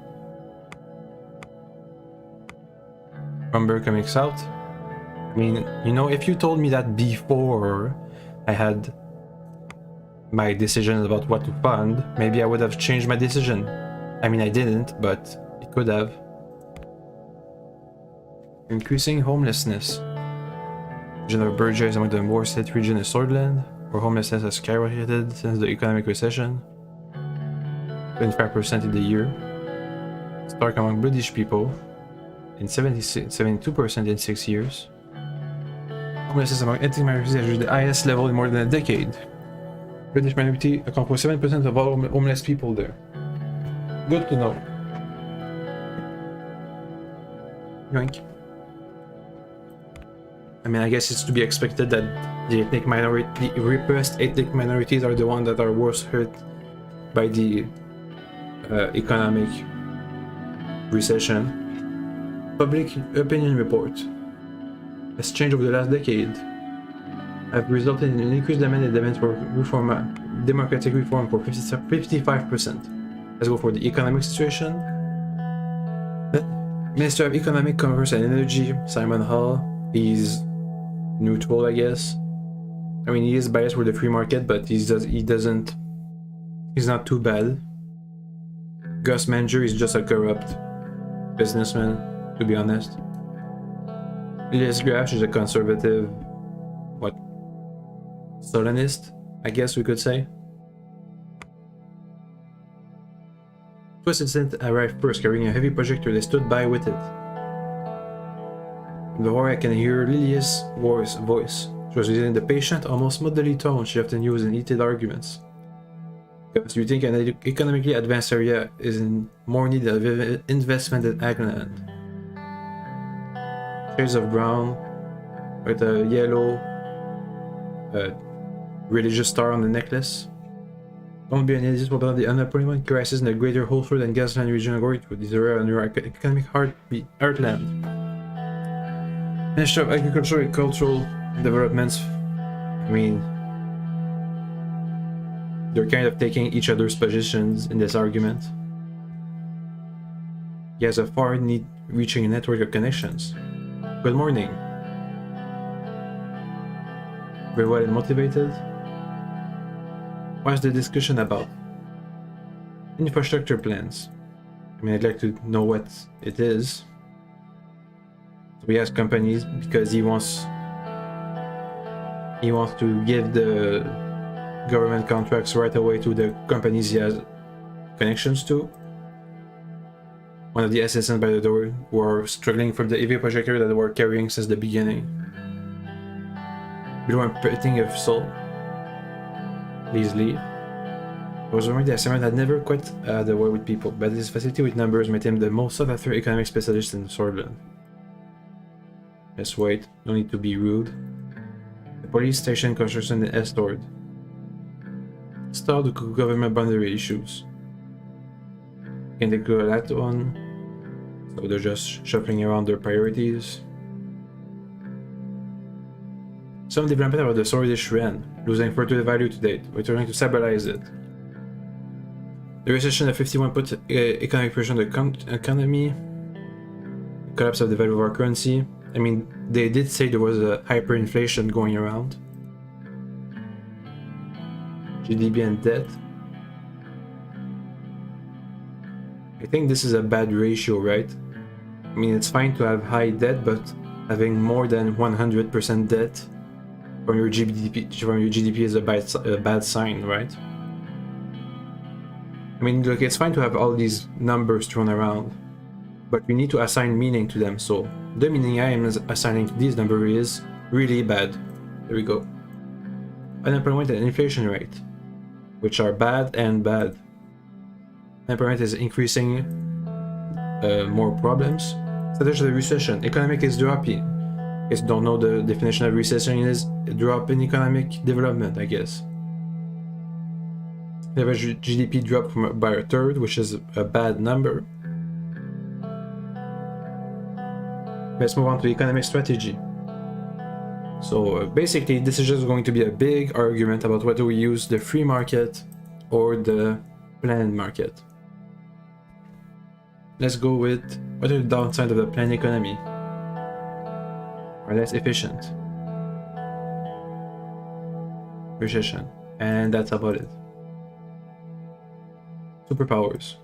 By aligning ourselves with a superpower, they can have boosting our economy. Yeah. Sordland's independence, my time to make a decision, that's not a sign. Foreign policy decision. I mean, look, those things are kind of integrated into one another. Making a foreign policy decision based on economic interests is normal, I guess. And plan economy for the boom. What's our long-term economic schedule? Constant company trade relations, tax reform, privatization initiative.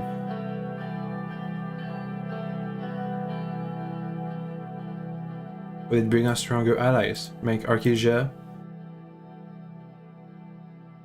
Let's take a bath. This remains in control. Should look at potential for privatization. A market economy requires much guidance. Foreign capital, which would help. Yeah, sure. Promote the free market economy as report. I mean, that decision I made a long time ago before we had this discussion, which would have been useful to have this discussion before I made that decision. But now that this is made, it's too late to back down.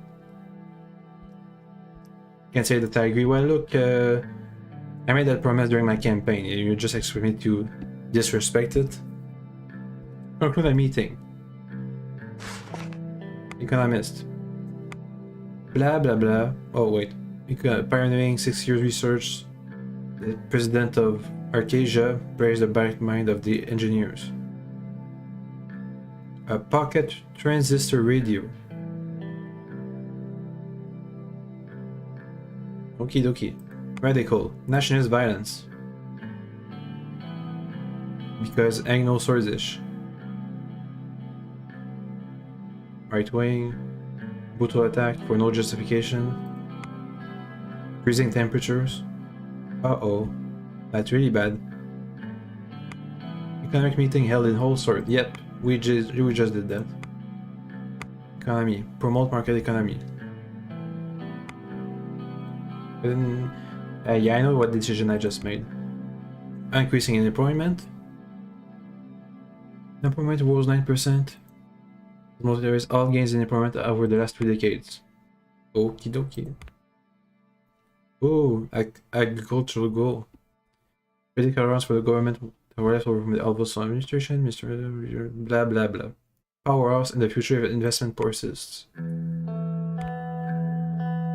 Infrastructure, it's bad. Infrastructure, it's bad. Let's invest in mega infrastructure. I mean, if we don't do it, it's kind of just asking for economy to tank.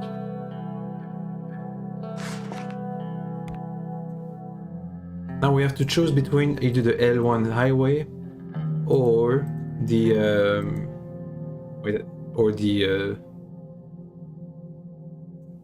what was it again? The railway.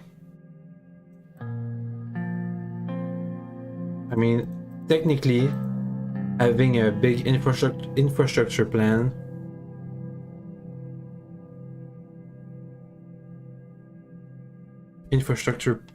Having an infrastructure plan, whether it's a big railway between our economic heartland or in a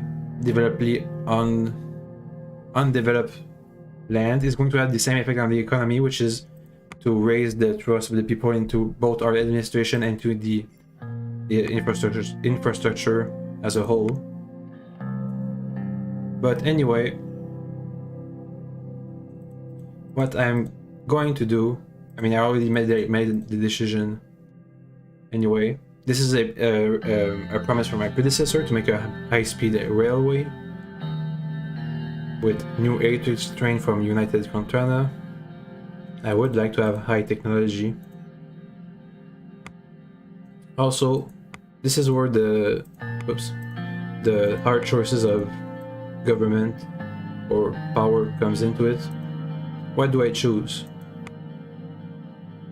To develop an undeveloped rural area of the land, which would both affect how Agnolia sees it because it's part of their own cultural heritage, or do I promote economic growth in our already developed centers?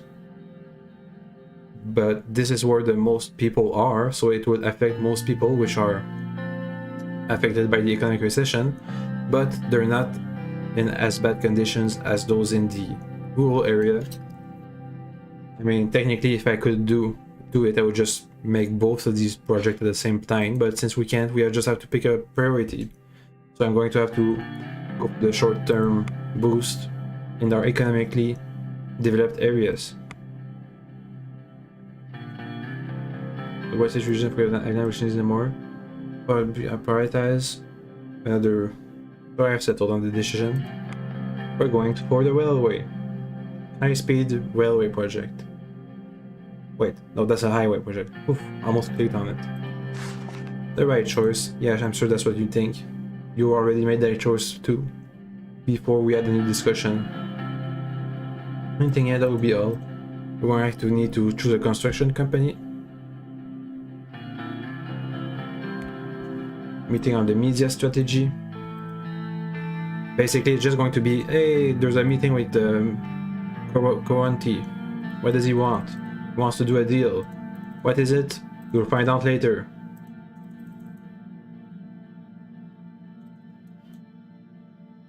And someone comes in, my secretary, who's a call from Mr. Coanti, who wants to invite us to his place for an offer.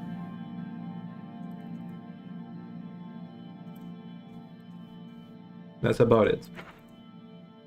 It was kind of a point. I mean, it introduced you to these people before you actually go and see them, but you don't really make a big choice. So his father passed away, which made him the new CEO. In a gold ball, which we could have talked with Peter before taking out the champagne. Sordland's regional trade. They're talking about having trade deals. Campaign finance bill first. Party committee reports. Strong opposition by the right-wing party.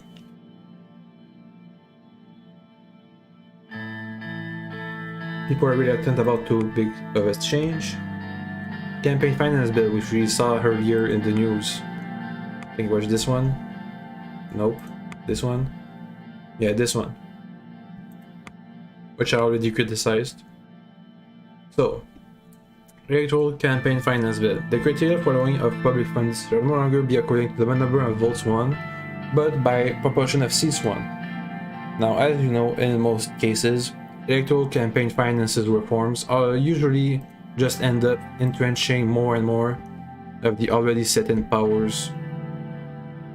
Basically this, which is quite easy to see with this finance bill, because this results in doubling our own election budget while removing the budget of all other parties, which are below the threshold, which is about what you could expect from a campaign finance reform made by people who have their own interests in mind. So let's veto it. I mean, even though I'm pursuing the reformist path to take away my own veto, doesn't mean I don't have to use it. I mean, it was obviously unfair. Yeah, thank you, Radical, for confirming this. And anyway, if the Assembly has the gall to... I mean, you'll see this later with the Constitution where we're going to change how the veto works. But I don't think the Assembly would be able to override my veto when we are going to make this change for this bill, since it's really unpopular now that it's drafted. Invest in the Arcasian company.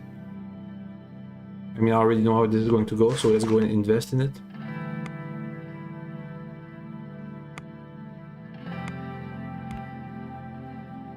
And it's the time for the ball.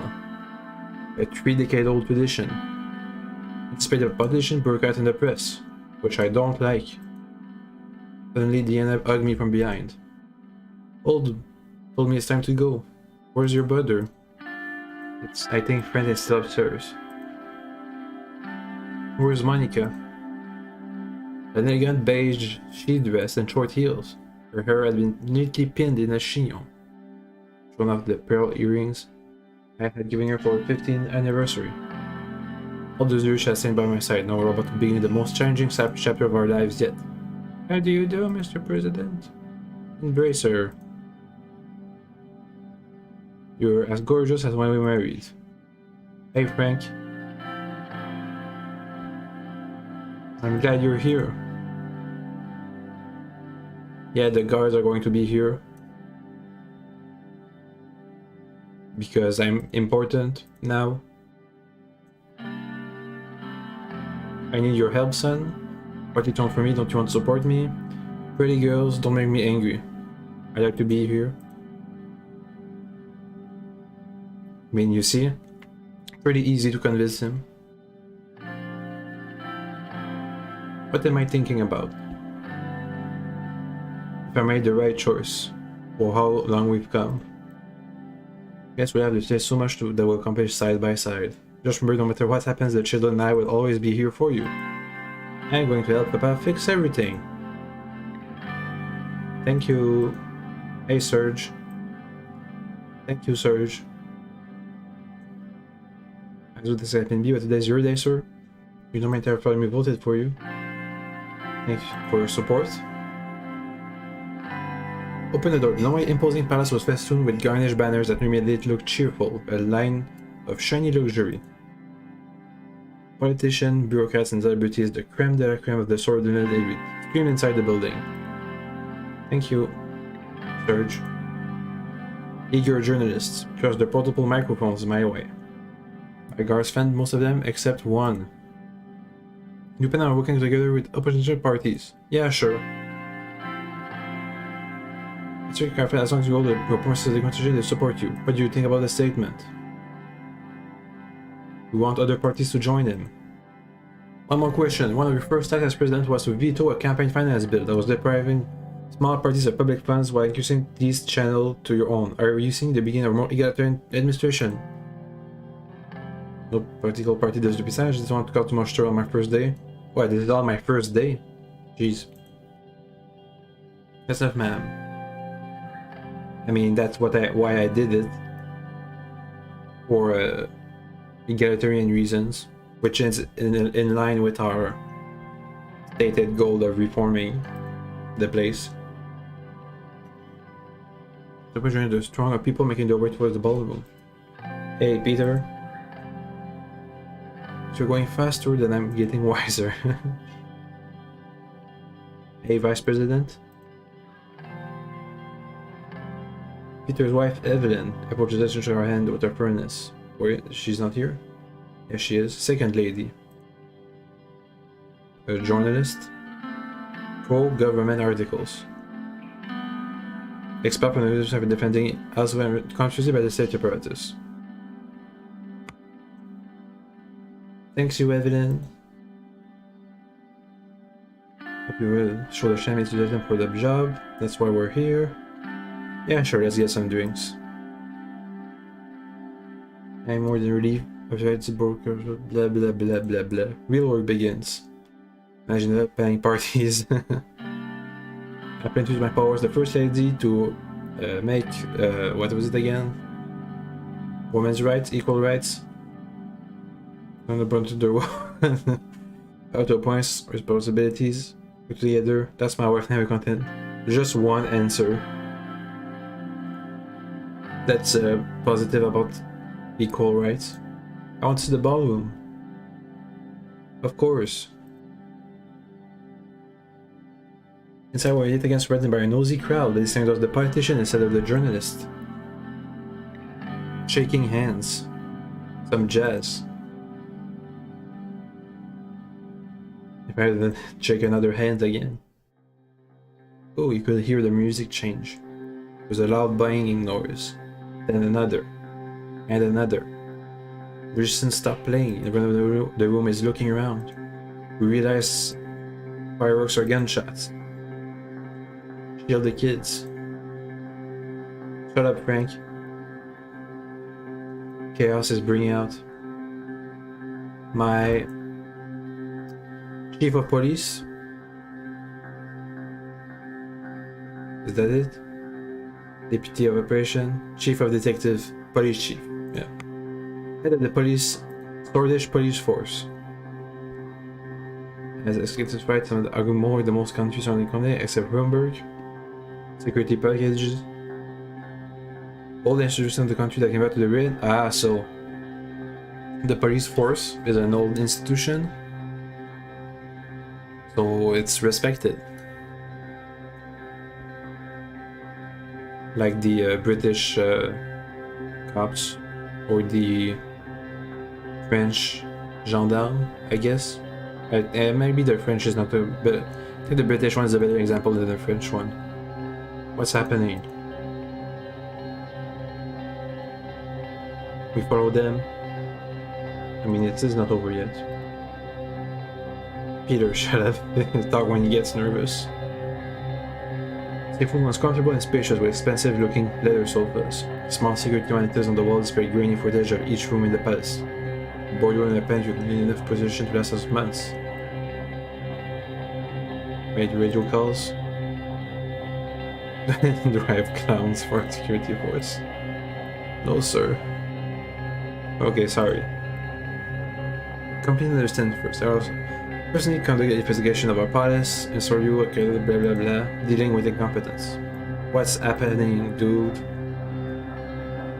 We're not in any danger. The situation has been dealt with, and the perimeter has been secured by the guards and the police. If I may, sir. This is what we know so far. We have confirmed that 2 people were gunned down in front of the palace. The attacker is one of them, and we have reason to believe that he was working alone. There are 3 shots at an MP, one to the head, 2 to the bodies, instantly killing him. Presidential guards at the palace immediately shot and killed the attacker. He has not been identified yet and will require investigation. The MP that was killed was the Swedish communist poet that we heard about earlier when we were having our political reform discussion with Peter and Lucian. This is huge, Anton. It's got a lot of problems. A lot of problems. Yeah, political assassinations do happen to do that. We're safe. I'm going to make sure everything's fine. I mean, this was fine. I'm going to see this week. Keep my family safe at all costs.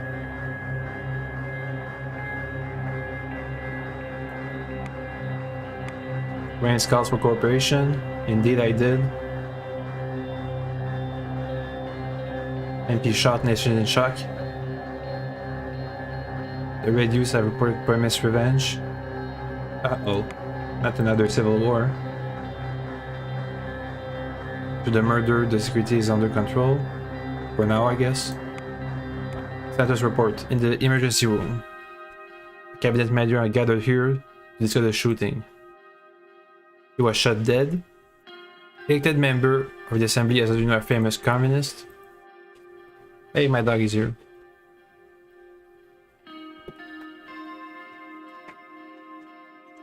Okay, he's out. The guards at the scene were 15 meters away and immediately took action by responding, killing the assailants. Was identified as a member of the Young Swords. So it is a political assassination. President and his family were unarmed, praise God.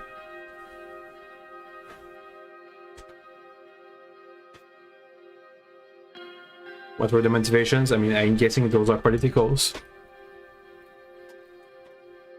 But it's been like, what, 15 minutes since it happened, or what? The Orcs have been tweeting the communists for some time. There's where the left versus right political violence of the 1920s might spark once again. Yay, another civil war. This is a stable democracy, by the way. And the kingdom was awful, I swear.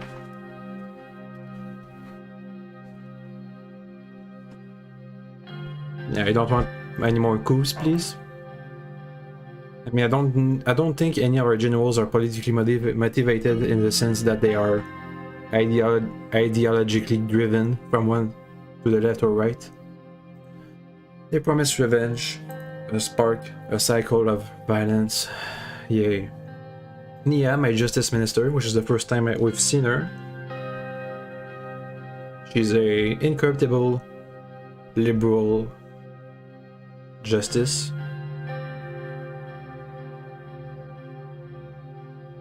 The ex-president Deschla, de facto running the Ministry of Justice under heavy pressure. Freedom of expression is part of our constitution. What is our constitution, by the way? Is that in the codex? Locations, organizations.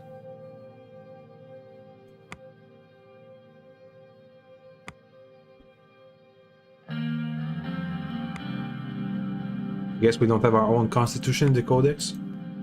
Cool. Here we can take a political sides, either to the left or the right. But I agree to protect the freedom of speech. This is what's only results in fear and cycles of violence. Ways to do the best. Prevent another act. Self-defense granted. Gendarmerie. Security, safety, and political or public order in the rural region is under the Ministry of Defense.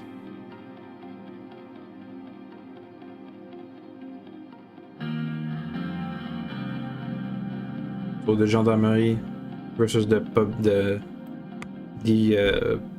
Swordish police force. It's a political one. Indeed, I'd like not to have it.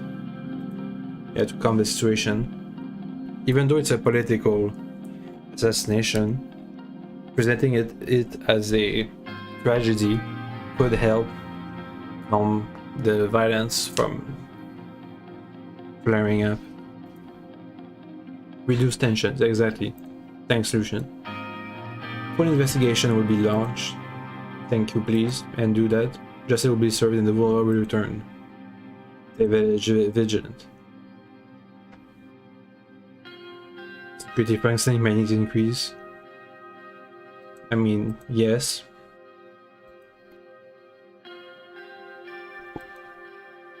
No more assassination against government officials.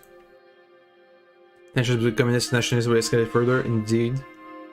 Meaningful change if there's a civil war going on. But yeah, also it's really not going to be good for the economy as well. In general, civil wars are bad for everything, in case you didn't know. This will be it for today.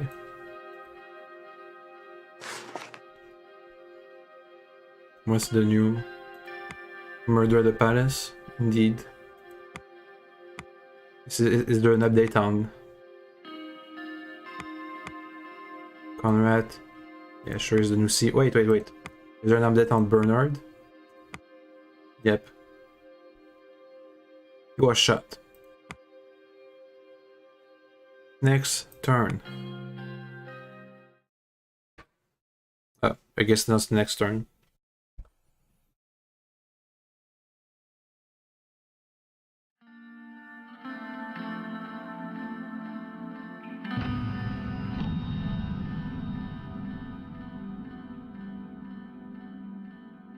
Let's click on the reports.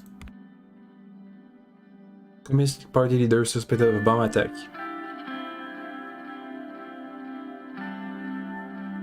Arrested in he just connected. Weapons seized by the Young Swords.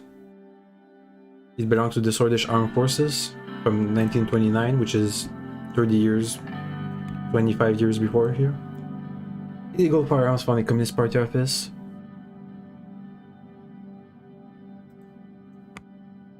What's our status on weapons rights? Young Swords Youth Renew leader dead after terror attack.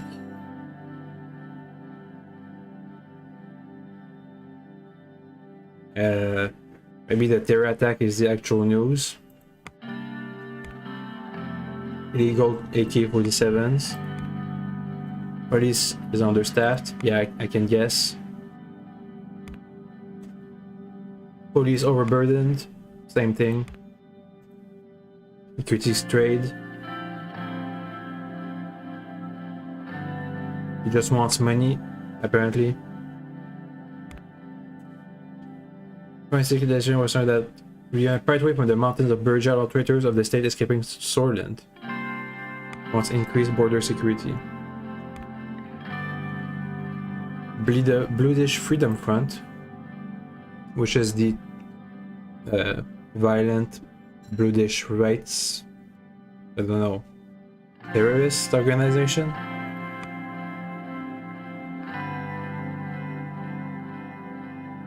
Terror attack, wanted lists, enemy of the states. Swedish politician shot dead.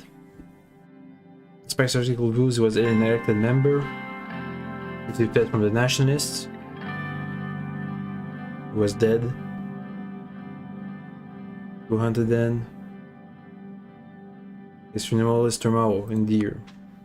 Unity despite differences. Thank you, Sordland, today.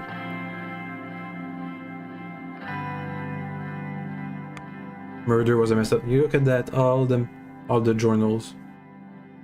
Thank you. Sad moment. Act of terror. Oh, thankfully they don't call for violence. Hey, economics. Yeah, whatever. I'm sure that's what you want. Dinner with the family at home. Hey.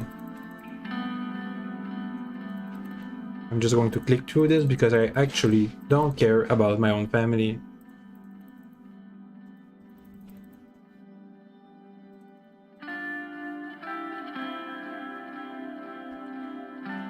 Hey dude.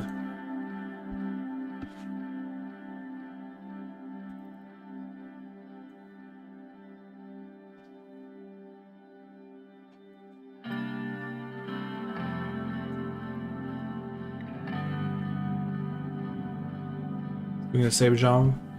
Before Bridge, I don't know if you remember the owner. He's been there every day for the past 30 years. Could you imagine doing the same job for so long? Was president for 20 years.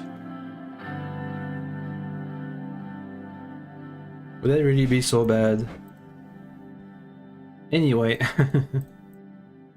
I could have been killed, yeah, sure.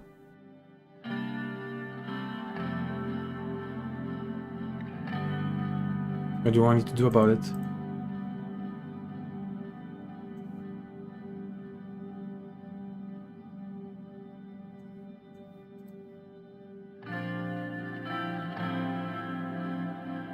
Just want sugar. What if we were?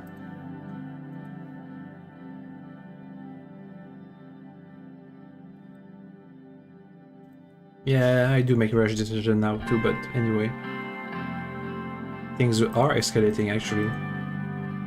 And that's it. What's up? Things are escalating. Tear gas and water cannons. Violent riots. Political chaos. It's LUS. The labor union is calling for protest. Damn it. Threat against Sordland. A security briefing with... excuse me.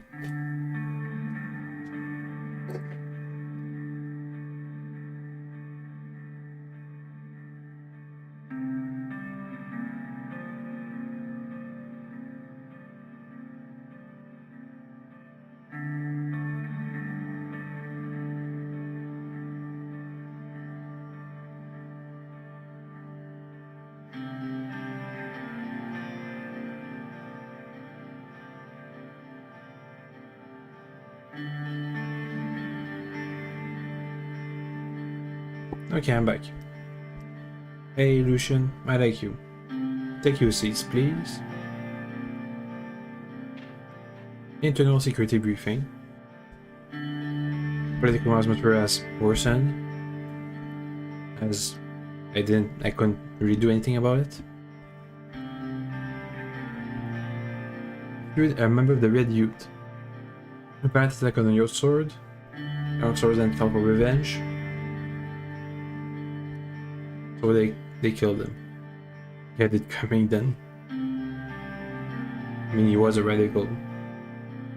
Blaming political groups for political violence is a bad idea. Just blame political violence itself.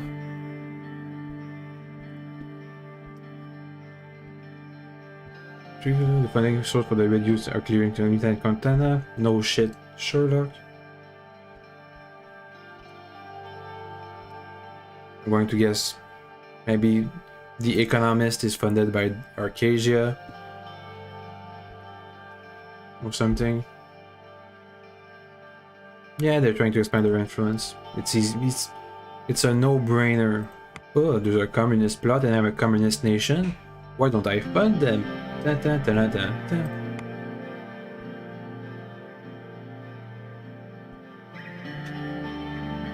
Yeah, I don't doubt that they're funding them, okay? It's fine.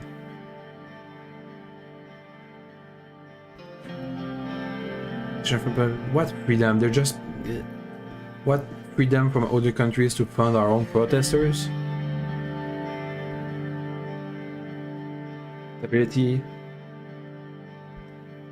Alright, strategic over the British Freedom Front. Ban political organization, environmental force. Keep this in mind. There are a ban political organization, now a militant force. Just remember this, okay? The British Freedom Front used to be a political association, but now they're banned. They're a militant force, okay? I'm trying to say it in as many ways as possible because it's going to come up later. To some extent, connect to the right audience, occupation 1000 is empty blood rumor spreads. 2 creates fatal weapons close the Rumberg border. What's that? I want to invade a country. Why don't I fund their protest? Dun, dun, dun, dun, dun, dun. Well, yes, let's blame Rumberg for our own protest. I think there are bigger programs than that. Yeah, it was to be expected. Renewed, now stored the fires. The Nargis and England region. Organized crime. Cornelia and Skinner cartel. Skinning people alive. From Cornelia, 1880s. But the results only helped keep his operation at bay. Yeah, one day gone. Things become corruption. Current capacity, we may not be able to prevent army. If the law enforcement budget is... Yeah, I'm going to increase your budget. There's an almost civil war going on. Yeah. You stop using your thugs, reporting corruption. Corruption is the root of all evil, yeah, sure. Corruption is bad. In case you guys didn't know. The previous administration kicking the can down the road. Oh, okay, I can see. We can look at the corruption once the weapons have been found, the gangs have been beaten. But the gangs can be beaten if they're corrupt. If the corruption is going to save them.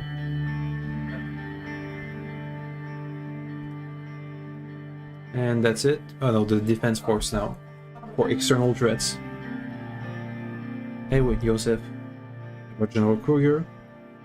Escalation at the border. A strong jaw with sharp cheekbones, a stout stature, uniform medal, combined with his deep and intense stare, made him look threatening. It was in 70s that he had a bulky body that resulted in his commando training. His gun was the coordinator officer in Sordland, was also the longest serving. Tavis was unfortunately uneasy with the presence of another high-ranking officer in the room. Let's check out this history. Inspector, captain in the Civil War. Heroism and accomplishment as a major in the Civil War. Popular figure. Okie dokie. You're doing at the border. What is your current strategy? Just patrols. Yo, go on, General. Yeah, I know there's a territorial incursion by Romberg.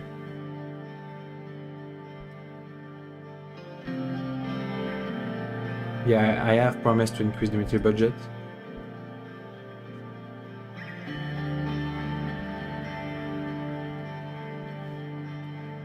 Blah blah. Yeah, regional allies.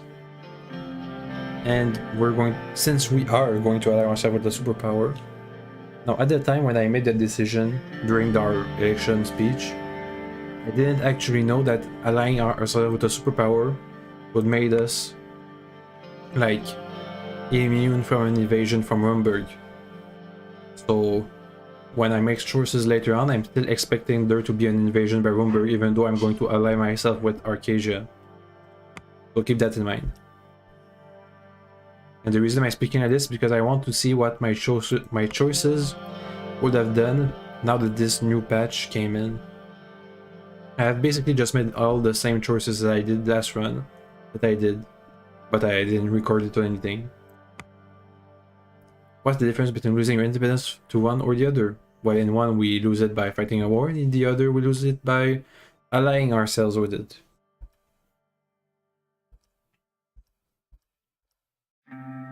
I'm bringing military activity close to the Narabel border. Raising readiness. Yes, observant and ready. Always watching, always ready is our motto. For coup, tan tan tan tan. Hail Sordland. Hail. Can't I hail? Hail? Communist, nationalist, British rebel, Ruben explanation. What's next? Nuclear war? I don't know. Yeah, nuclear war.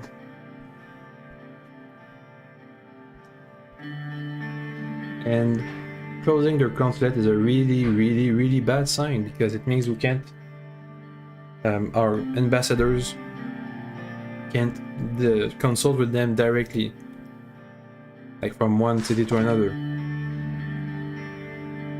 And they could also make for potential calming force. In the embassy house protesters we have, I mean, they are ideologically aligned, so it makes sense. Infrastructure project, indeed.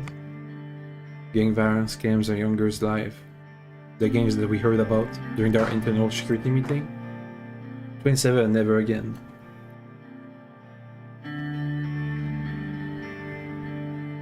Our kids have not experienced the Civil War. Indeed, they haven't.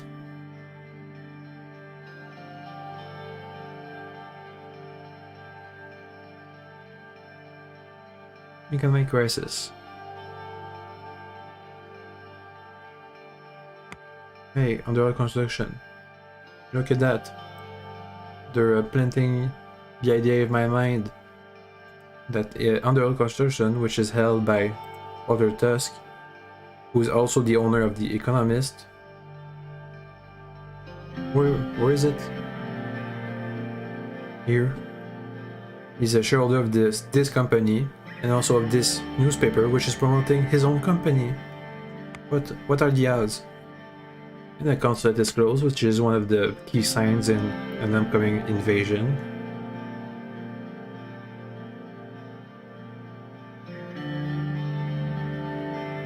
Yeah, a break in diplomatic ties, which is what I meant. What's this here? Nationwide revolt. Uh-oh. Diplomatic pressure. Just keep on piling stuff. And also the economy is dying. React to the unrest. Suggest several action. Call and restraint on national president. Visit the affected town. Label all protesters as traitors. Suspend the police. Let's go with visit affected towns. That's a peaceful way of showing up. President Rain talks to protesters. Indeed. And Arcadia developed the first intercontinental ballistic missile systems. Which means they don't need to have bombers actually drop bombs on places. The Moon Palace was somewhat quiet. Isn't this where someone visits me? Yeah, Mr. Tux is here to corrupt me. How about no corruption?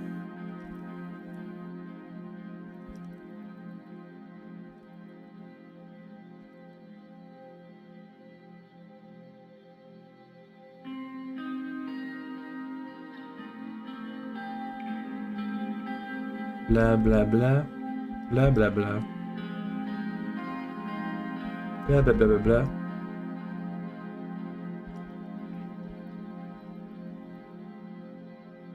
I'm not taking a bribe.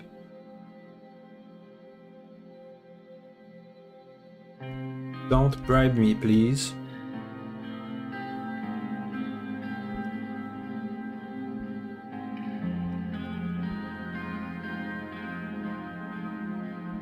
And my secretary is trying to get some dirt on me.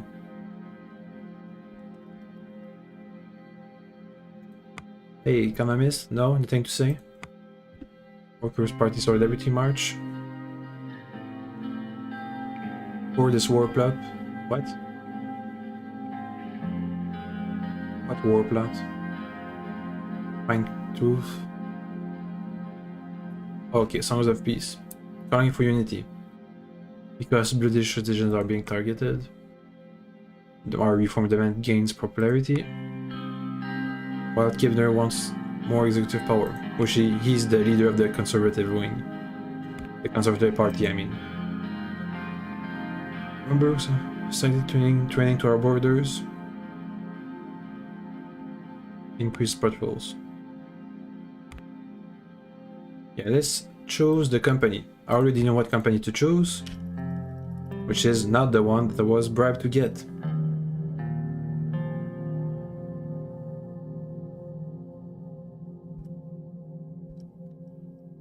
Hey dude. Blah blah blah blah blah blah blah. Look at the files. Tell me about these people.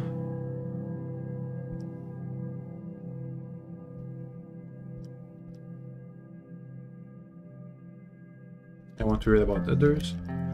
This one which is corrupt.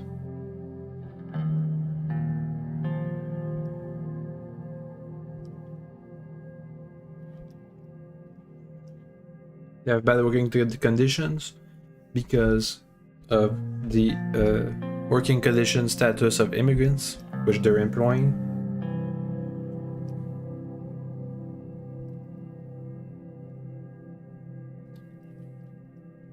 And I have settled on this one.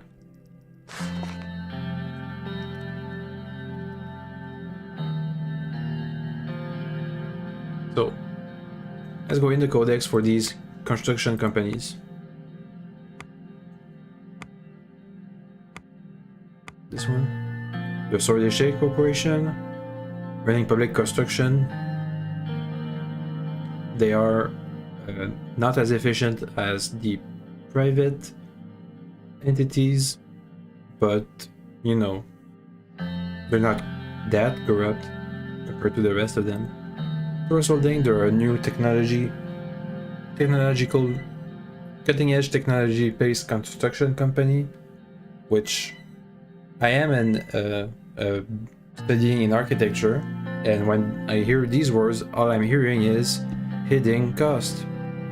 In their contract, they've just said that they could they were the only company which said that the budget allowed was enough, which is a common tactic used by construction companies when lobbying for a government contract to go as low as possible and then have hidden costs which they're going to charge later, which I'm expecting this company to do.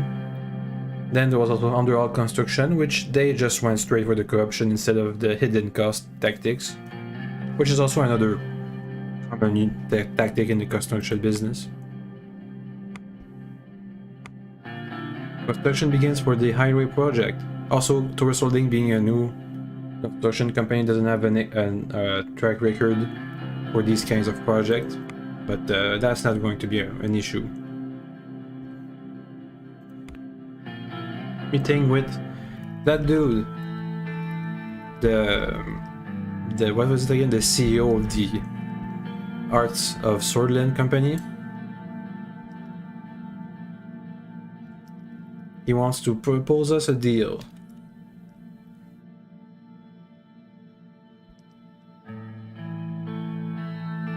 For the kids because of the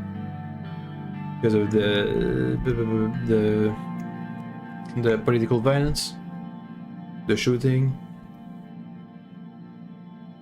Get to the point.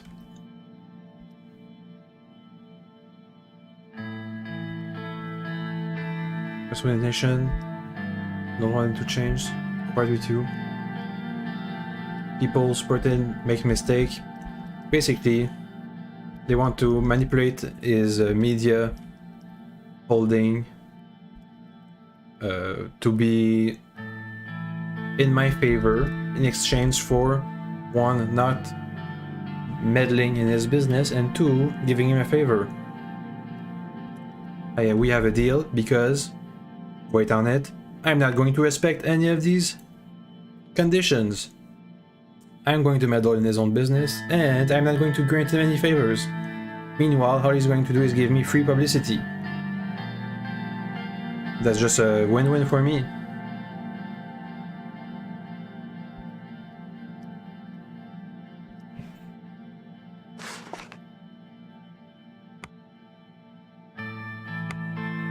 Media bias in my favor.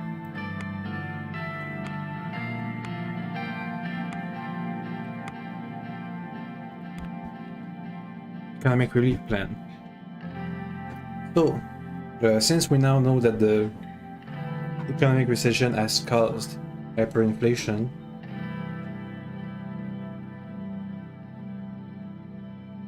we now know what's the problem. I mean, one of the problems of the recession is, which is that since there's hyperinflation, it's hard for people to buy things from businesses. Now, technically, these are two different solutions to different problems. Giving stimulus checks to the people is going to increase demands for businesses. If the problem of the recession was that there wasn't enough demand, and therefore the businesses couldn't provide, or the prices of the if there wasn't enough demand because people weren't buying these things because they didn't have any money to spend at businesses or didn't trust them or something like that, then that made businesses make their price rise. However, if the problem is that businesses don't actually have any capital to use to develop or provide their services, then bailing them out is actually the correct solution to fix the recession. Fortunately for us, the game doesn't take into account what the actual cause of the recession is, and instead is going to use this decision to just make us either on the left or right economic spectrum. Not enacting a plan is just a bad idea, because basically when a recession is going on, people lose trust in their institutions. So us actually doing something is better, whether it works or not. I mean, it's going to work because people are actually going to see money in their bank accounts, or the businesses are actually going to see money in their bank account. It's better than not doing anything, because not doing anything is just keeping things as they are, and things as they are bad. Just click this one just because. I don't actually know which one is the right solution for this recession, because I don't actually know how the recession came about. The administration has fallen for populism and blah blah blah blah blah blah blah blah blah blah blah blah blah blah blah blah blah. I'm a biased newspaper and I don't care. He wants an emergency to be called because there's a nationwide revolt. Ooh, attend a funeral. Yes. Dark clouds were looming, looking daunting as our convoy approached the cemetery. Looking like it was going to rain. This passing maintained its immediate direction, while Sordland was paying attention to the ceremony. Hey, Sarge. I can hold my own umbrella. Peter and Carl are here. Cemetery is clear and security complete. Good. Thank you, Carl. Yeah, if anything happens to me.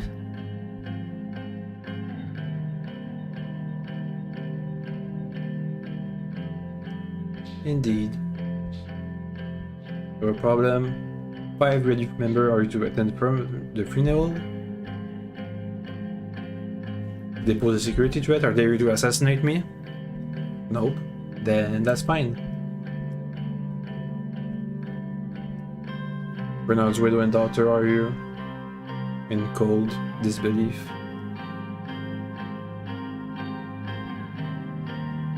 His daughter reminded me of my own. I wonder how he would have felt if he knew that he was going to be part of a religious ceremony.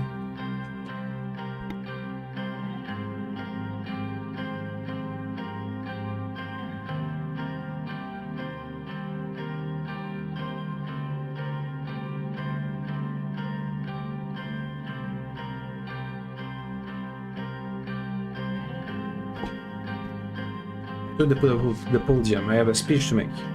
Today, we are mourning Bernard Sacrus, a father, a husband, and a loyal servant of this country. The red shirts and black armbands. Complete silence.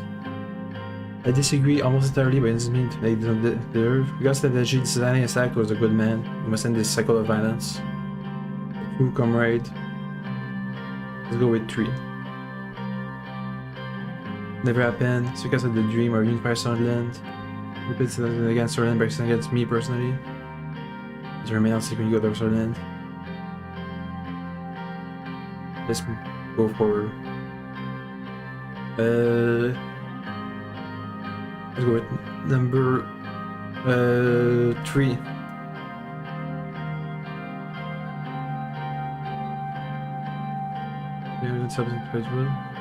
Hatred because we must unite against the evils of this world. Let's go with number 1. Recite a poem. I want to say it's the will to survive, knowing that we perish, knowing nothing more absolute. After the sun, those who died fighting. They are not buried in the sun. No need to mourn. There is a way to the sun. They are afraid of none. They are afraid of hope or long. Let's go with number 3. A moment of silence. People are crying.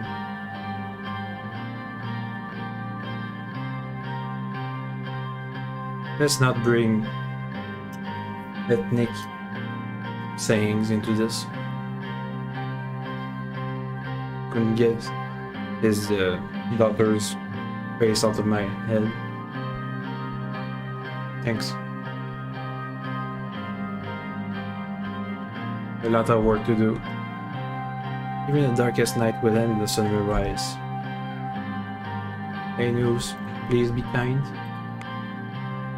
Last farewell call.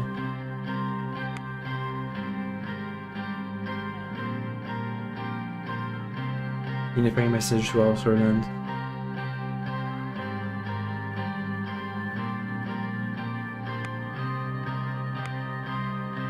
Economy, stimulus check.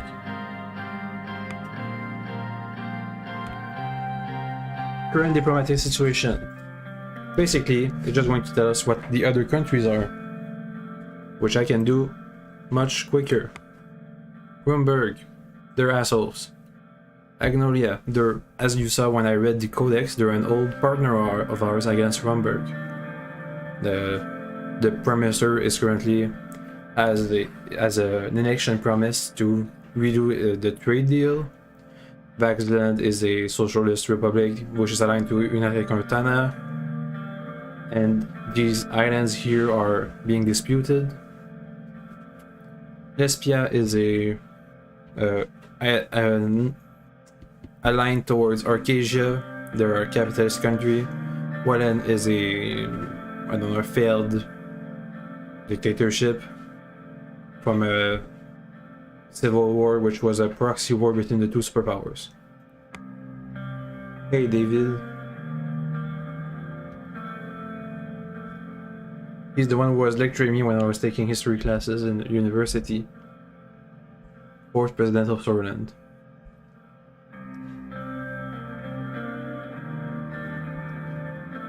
Best trade deal yet.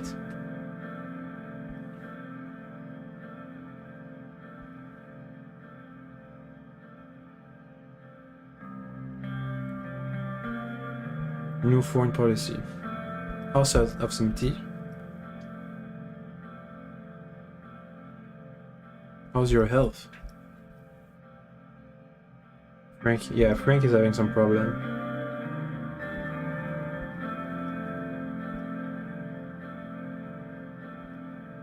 Little bumpy. Military cargo plane. Took the train.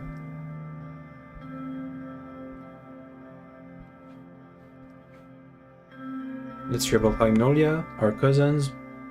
No explanation is a word for them. Viewers not for from us. Friendly neighbor. Comprehensive trade deal. Supportive of access immigration because Voxland, they're aligned. They're a big naval power.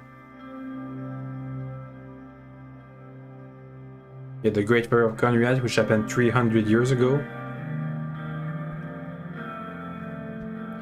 But unfortunately, if we take side with Magnolia, Voxland won't want us because of their claim on the Helgian Islands. And a lot of our cargo passes through the straits. So if the conflict comes to full-blown war, it would impact us economically. Well, it's a failed state. But they want trade and diplomatic ties with us. Lesbia, capitalist country, richest neighbor. Also a strong economic disparity between the rich. They're more like if I was to give this nation ties, Rumburg used to have the English monarchy aesthetics with a Russia style of expansionism. Sordland is one of those failed states like, I don't know, Syria, Afghanistan, Iraq, Iran, in the Middle East.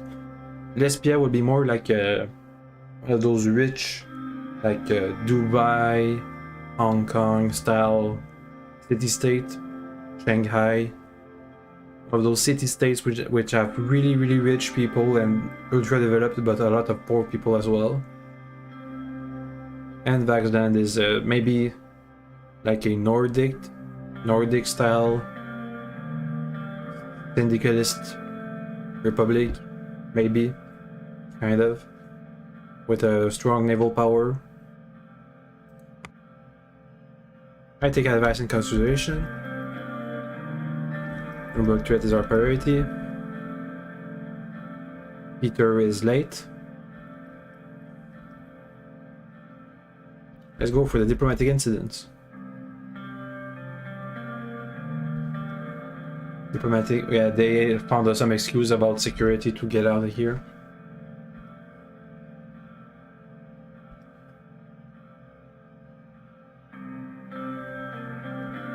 They are bluffing.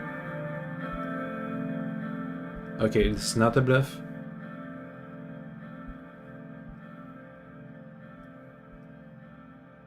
Can I have a closing the consulate? Yeah, sure. As is this thing, I can write an official, oh no, they want to destabilize, blah blah blah blah blah, or I can actually do something. And anyway, since we're going to be protected by a superpower, there won't be any war.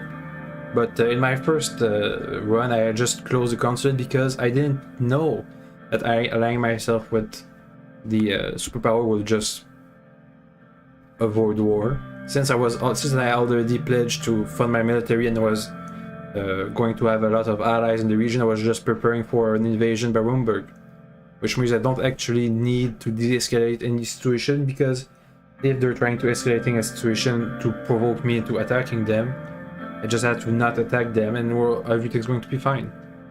So let's just retaliate.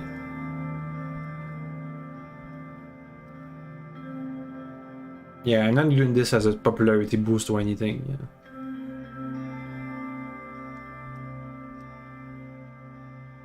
Trade deals. Agnolia, since they're our old allies, they are an independent country, which is non-aligned. They would want us to have buy their steel and have a priority in the agricultural market.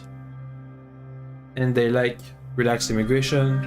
Sordland is a destabilized state, they want allies in the region, and they're proposing us a lucrative trade deal. And they like tight immigration. And they want Agnolia wants concession, not trade deal. I'm open to a new agreement.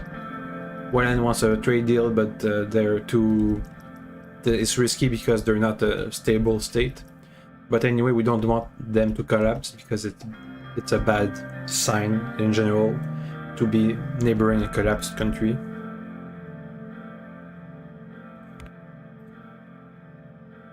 Young swords linked to the government. Uh-oh. Hey, what's in the news? In America. Chaos in the city, emergency powers. A lot of wounded.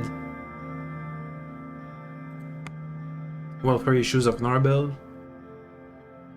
An important situation for the Markan Empire 500 years ago. Unrest in the city. Every third person on our team has talked to mention the need for strengthening of the political system. We need democracy. So that closes consulate.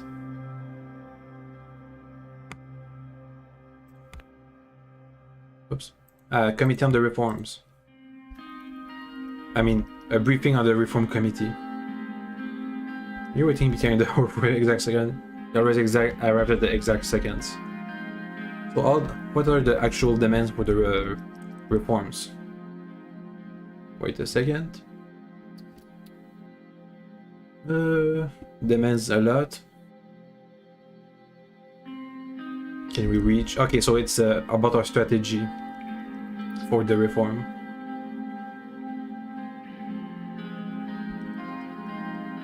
So the reformists will support us probably. The conservatives will be an obstacle probably. Supreme Court. Let me go here. Supreme Court, there are some centrists which can be influenced. Nia, who is going to support us, already has 3 votes out of the 6 we need. There's the old guard, which can be kind of influenced, but not really. And also, which is never going to vote for us.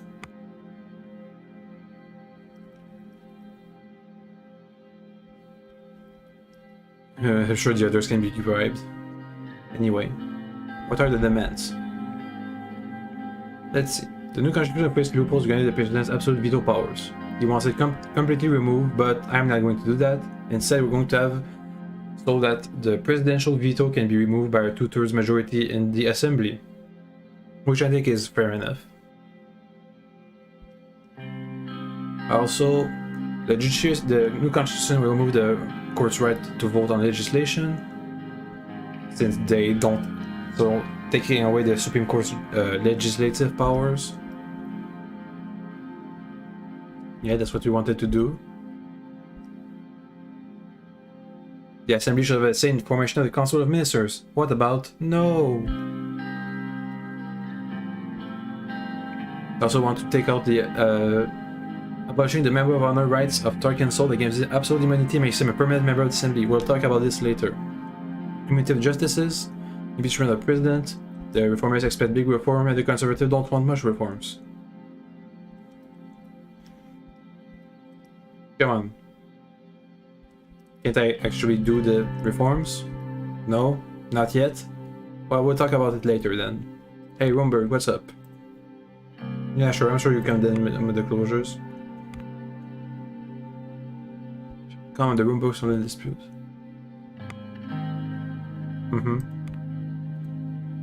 Industrial potential.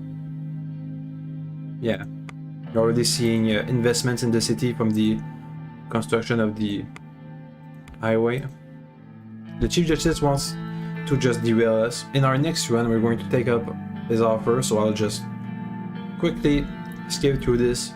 In short, he says to us that Franz Richter is influenced by the Arcasian, which makes sense, because just like how the United Contrana is influencing the Red Youth, the Arcasian are influencing the Liberal Party, because and also the Free Market Party, because it's going to align us closer to them. Next, what else? I think they had another report or something. What's up? Federal justices, they're not happy about our constitutional reforms.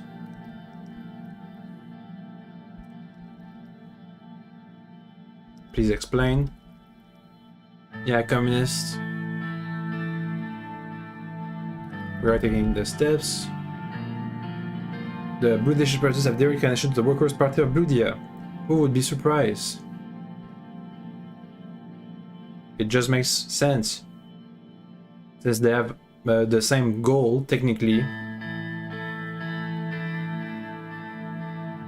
They want to decrease they're accusing the reformists of wanting to weaken Sordland for foreign power or something. So, working for foreign power? They're not working for them, they're just influenced by them.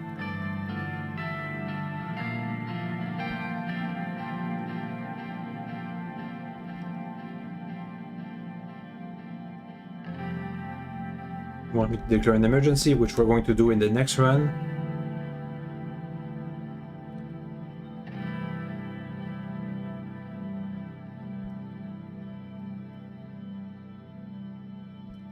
What are the legal details? If public security are in order, you can declare an emergency. You can modify the constitution. But we're not under invasion.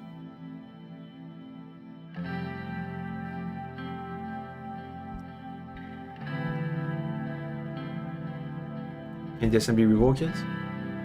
Nope. Oh, yes. Signs opposition. What if the investigation cannot find anything incriminating? Well, the thing is, the investigation is being launched with the goal of finding incriminating stuff, so it's going to find it no matter what happens. Who said it has to be true anyway? So I'm not going to go ahead with this. Yes, I'm pushing out my reforms.